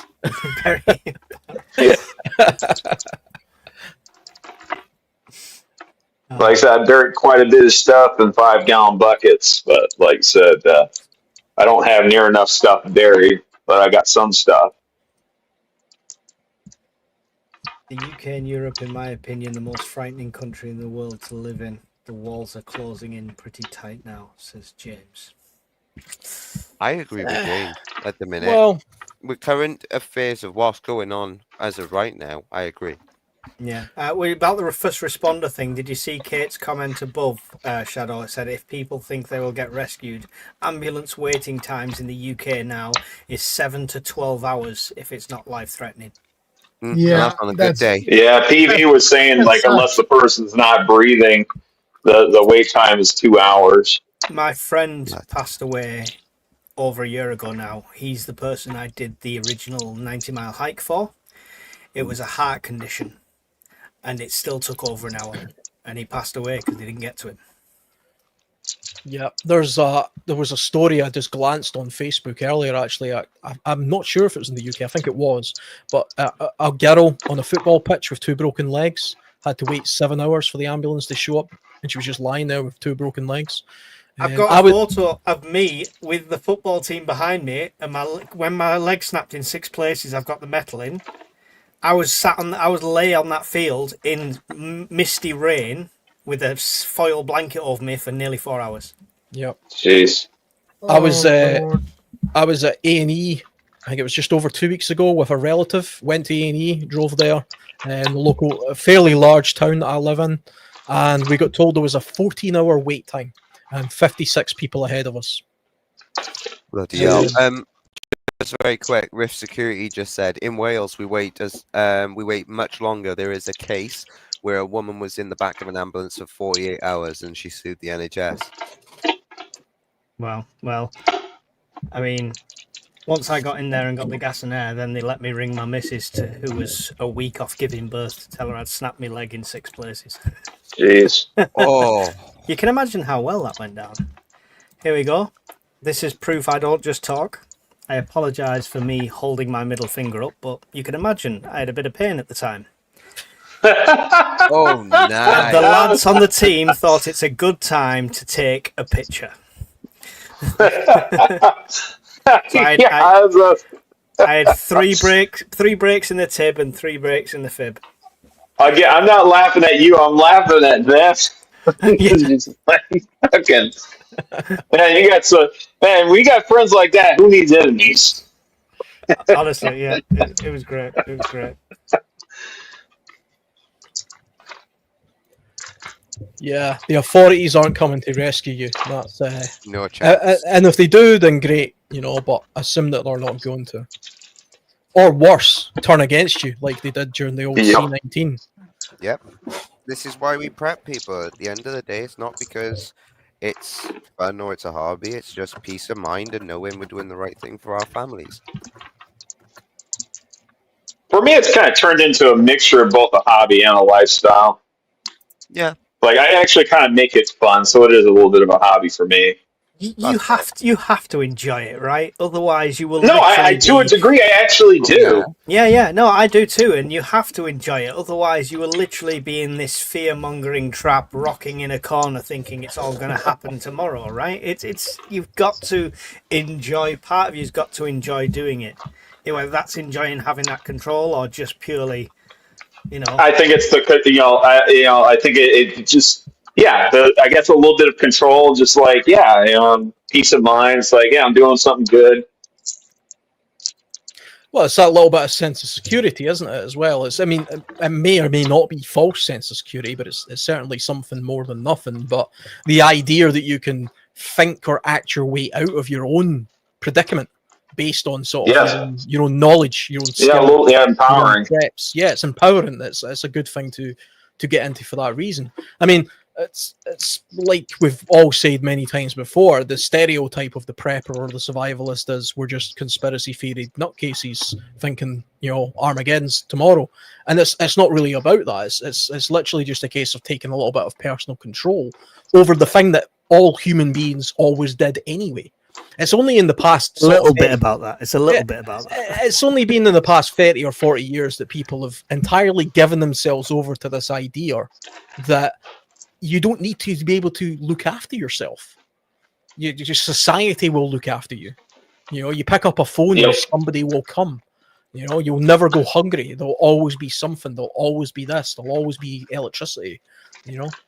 That's why we end up with the sort of Gen Z snowflake type generation that just don't think there's any hardship in the world apart from the name that they got called. I'm sure people in 1909 and 1910 thought war could never happen. I'm sure people in 1932, 1933 thought war would never happen again. There's always going to be people burying their heads in the sand. Well, they genuinely believed that the First World War was the war to end all wars. That was it. It was the Great War. No greater thing could possibly happen. That was what they used to say. And then just a matter of several years later, an even worse war. 20 years later. Yeah. And then less than. It's the thing with war is this is I am mostly a glass half full type person, but war is inevitable.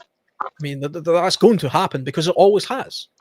So there will be another big war at some point. It's just a case of when. It might happen in my lifetime, might not happen in my lifetime. I don't know. But if it does happen, I'm going to try and do my best to see it happening in the distance, so I've got time to react to it And that's kind of the point of being a prepper as well. It's hedging a little bit ahead of yourself to try and see the danger coming, and then best prepare yourself for it. If you're preparing for war, and you're a male of a certain age in any country, your biggest prep should be preparing people who are not. If you're the sole prepper in the family, the missus needs to be ready. The Exactly, kids need to be ready, because chances are you're going to get called up, or you're going to volunteer, or conscription. Yeah. Even if that's on the home front, there's always a big chance of that. Especially people who've already had training. So I know that's a factor. Once the reserves are gone, they're going to go to the people that have had training. So I've had to start prepping to a point where everything comes with instructions written in my own hand, and they know how to do it. And to the point where my Mrs. Urban Prepper now is pretty much becoming a prepper on her own rights. So that's the best thing you could do in any country you're in. If war's a genuine prep, don't expect, well, I'm not going to go, I'm going to stay here and look after my family. That might not be a choice in your control. Yep. I definitely agree with that. And me. Yep. You'll definitely get people banging on the door and literally throwing you into the back of a van, and before you know it, you're getting your head shaved and, a uniform. Well, I mean, look at what's going on in Ukraine. I mean, that's what they did. Yeah. That's what they started doing. People are getting pulled They started off literally kidnapping people off the street, black bagging them, throwing them in the back of the van, and conscripting them against their will. Here's 6 weeks of training, off you go. Yep. Practically a crash course. Yeah. So prep for that. Prep for that. There's two ways to prep for that. Like I said, prep your family, get all them ready, write instructions. Everyone should have their own little prepper book at home where they can go to and say, in case of this, do this. And the other thing is, it's a scary word to preppers, especially Sofa Prepper, the patented YouTube channel we talk about. Prep your physical fitness. Whatever you can do. Even if you can't go out and hit the gym and run 20 miles, you can do something. You can eat a bit better. You can start doing a bit of training. If you're generally in a position to do so, and you could get called up, you want to be able to run faster than the other 3 guys next to you that got called up as well. Just a heads up. Or work in an industry that you're less likely to be carted off from. That's another option. That'd be nice, but I'm in the IT industry, so I'm getting carted off by AI at the moment. Yeah.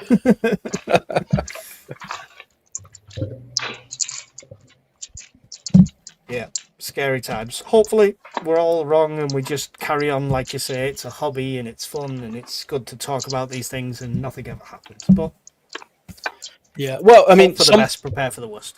Something does happen. Something always happens. It's just a case of, will it happen to you? This is the thing. This is what I always point out to people. It's like, do you really believe the world is going to end? Well, at some point, yeah. I don't know. Could be 10, how many billions of years when the sun decides to go out, but it will happen. It's wars do happen. They're happening all the time.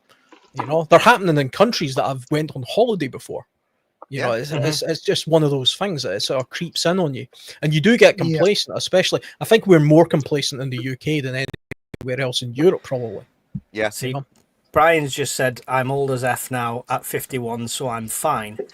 But didn't they up the age to something ridiculous in Ukraine?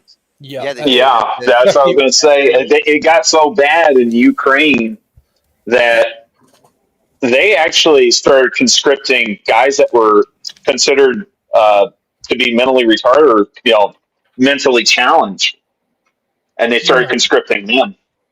And they've been conscripting guys that were into their 60s over there in Ukraine. Yep. It's an idyllic world where it's the same as the army. Again, I'm not saying that nothing will ever happen to me. Like I said, I'm 34. I'm not saying nothing will ever happen to me, but what I was saying is, like, it would have to get really bad in order for the local draft board to be calling me up and be like, hey, we need you to call you back to service. I've already done my time, and like I said, I am physically disabled. Like, not disabled that I can't do anything, but I'm disabled enough in the eyes of the VA, the Veterans Affairs. So, like I said, they would have to go down the line and they'd have to pretty much enlist every last able-bodied person between the ages of 18 to 25 before they start moving on to me and my age bracket. I just had a quick look online. Currently in the UK, Ukraine, sorry, the mandatory conscription age ends at 27, but they're now taking volunteers up to 60 years old, and they're creeping that conscription age up all the time. You know, Mm-hmm. so they're perfectly willing to take a 60-year-old right now. Yep. Hey, listen, if it's on your doorstep, it's well, especially in a place. I mean, it's probably less so in places like the States with your firearms laws there, but in places like the UK, what I went for a interview with a captain of a base because I was looking at rejoining the TA before I moved, and he had an M1911 in a case behind him, and I was admiring it, stuff like that. And I didn't say anything about prepping. I didn't say anything about that. Never told him anything about that. And he was saying, like, why do you want to join and stuff? And I said, oh, I want to get my fitness back and stuff. And he went, yeah. And plus, when it all kicks off with Russia, it's better to have access to the weapons we've got. That was his words. I would believe it though, Mike, because to be honest, look at what's gone on in Estonia and Germany and Denmark, and you know it's going on. They're getting drones now, so Never happened in the UK. Never happened in the UK though. We could bury our head in the sand, watch the football results, and that's fine. that's the way they want it, though. They want everyone's head buried into the sand until the very last minute, where it's either going to be revealed physically, and everyone's going to see it first, and then they're going to be like, "Oh no, we were going to tell you, just not right now." They could. I mean, they could. The population in the UK could be armed pretty quickly if they really wanted to. You know, it's that. I'm imagining that's their sort of thinking there. Yeah. And to be honest, I saw somebody say about they're worried about their children, and one being 12, I think it was, willing to join up. About conscription-wise, I don't think that would actually happen in the UK unless it was an Article 5 type of job. I can't actually see conscription being a thing in the UK until sort of like, I don't know, they've got Russia coming in. I know in World War II, later on, towards the later end of World War II, I know the Germans, they were conscripting 12-year-old boys. Yeah. Oh, yeah.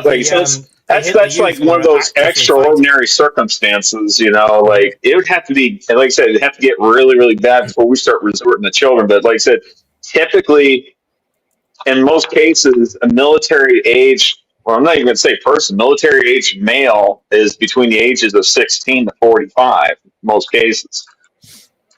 Yeah. Yeah. Yeah, they're going to take all the cream of the crop first, and then sort of, eventually they're going to have the. Yeah, like I said, I'd be second string for conscription. I tell you, if the Russians were banging on the door of the UK, it wouldn't matter if you had a peg leg and one eye. You would have something in your hand, and you'd be told to go and fight. Yeah, I genuinely think our military stockpiles and ammunition and stuff like that, it would be like the old Red Army from World War II, where the front line has guns, the second line picks up the guns from the bodies and carries on. They carry the extra ammo. That's what it would be. Yeah, probably. Yeah, but I mean, again, the UK hasn't been invaded in 1,000 years. It almost happened in the Second World War, but it didn't. 1066 was the last time Britain was invaded. So you could argue, well, we're overdue then. And you could argue we're already being invaded. Well, yeah, absolutely. The States too.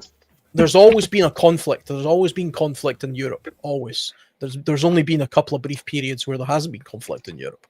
And Ukraine has been a conflict dozens of times in the past 100 years. The Crimea War was a huge thing that everybody just seems to have forgotten about. It's one of those things you have to keep an eye on, because the thing that's different from 1066 and all those other wars is now a man with a red button can change the entire course of human history. And you've got massive intellects in the world like Donald Trump, and Vladimir Putin, who are completely stable, reasonable guys, I'd imagine, they'll be thinking through all of the consequences of that, and because they're in their prime age, of course, of their 70s. Yeah. This is the thing we have to think about. A lot of things is completely out of our control. Exactly, and then it always has been. World War One. The powers that be were not the ones going over the tops of the trenches. Yeah, True. And Rift Security just said, don't forget Equality Act. Like ladies will be drafted as well. Yeah, but if you've got a family, then one would have to remain as a caregiver. Yeah. So that's why I was saying about preparing one, not the other. But Exactly, if she wants to go, it's fine. I'll be a stay-at-home dad. But would that really be would you really say that though, Mike? Or because I always took you as, even though you're a father, I always took you as the type to be, if there was that choice between you or the missus, I thought you would still. Yes, I would go. I would go. Yeah. To be honest, I would volunteer before conscription got to my age. Yeah. And because if it was, but only if it was enemy at the gates. Yeah, if it was a Ukraine situation, I would not volunteer to be shipped halfway across the world to fight somebody else's war, which is actually about money and oil. But if it's enemy at the gates, sign me up. Yeah. I was called selfish because I was asked once, would I go overseas to help out if I was conscripted to, and I said, well, no. Why would I want my blood being spilled away from my family in a sense? And they just looked together. They went, well, that's just selfish. And I was like, well, Well, that's real easy for you to say when your ass is not the one that's going to be on the line. That's why I'd say to them. Exactly. Yeah. It's like, your ass isn't on the chopping block. Mine is. Yeah. And, it's real easy to freaking judge from afar when you got no skin in the game. Exactly. I agree. All I'm saying is prepare, because if you're preparing for something like that situation, then just think that a lot of the decisions you think you're going to make are not yours. So most of them probably. Most of them probably, yeah. So. All right then, guys. Well, I'm gonna hop off because me and the missus are gonna go and watch Chernobyl, the TV series. Oh, that's Excellent. pretty good. I've just finished Band of Brothers again, and I want to watch it again straight away. Brilliant. Anyway, Shadow, thanks for having me on, man. Yeah, you're very welcome. It's a pleasure. Catch you later, Ben. Mike, catch you guys later. See you later. Laters. And besides, it's time for wrap things up anyway. It's 4-hour mark. 4-hour mark. 4-hour mark. Yeah. The time is flying, guys. As usual. Anyway, I think it's time to wrap things up now. It's late and I need my beauty sleep. Don't believe you for a second. Yeah, it was mostly on topic as well, apart from all the syphilis stuff. Yeah, whenever Bob, Chip, and I are in, at some point in time, somebody's going to mention syphilis or.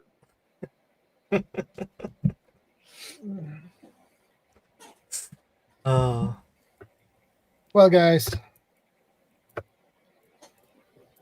I'll see you next week. Same time, same channel. Be part of the solution, not the problem. Stay safe. God bless. Bye, guys. Stopping by, guys. I appreciate it.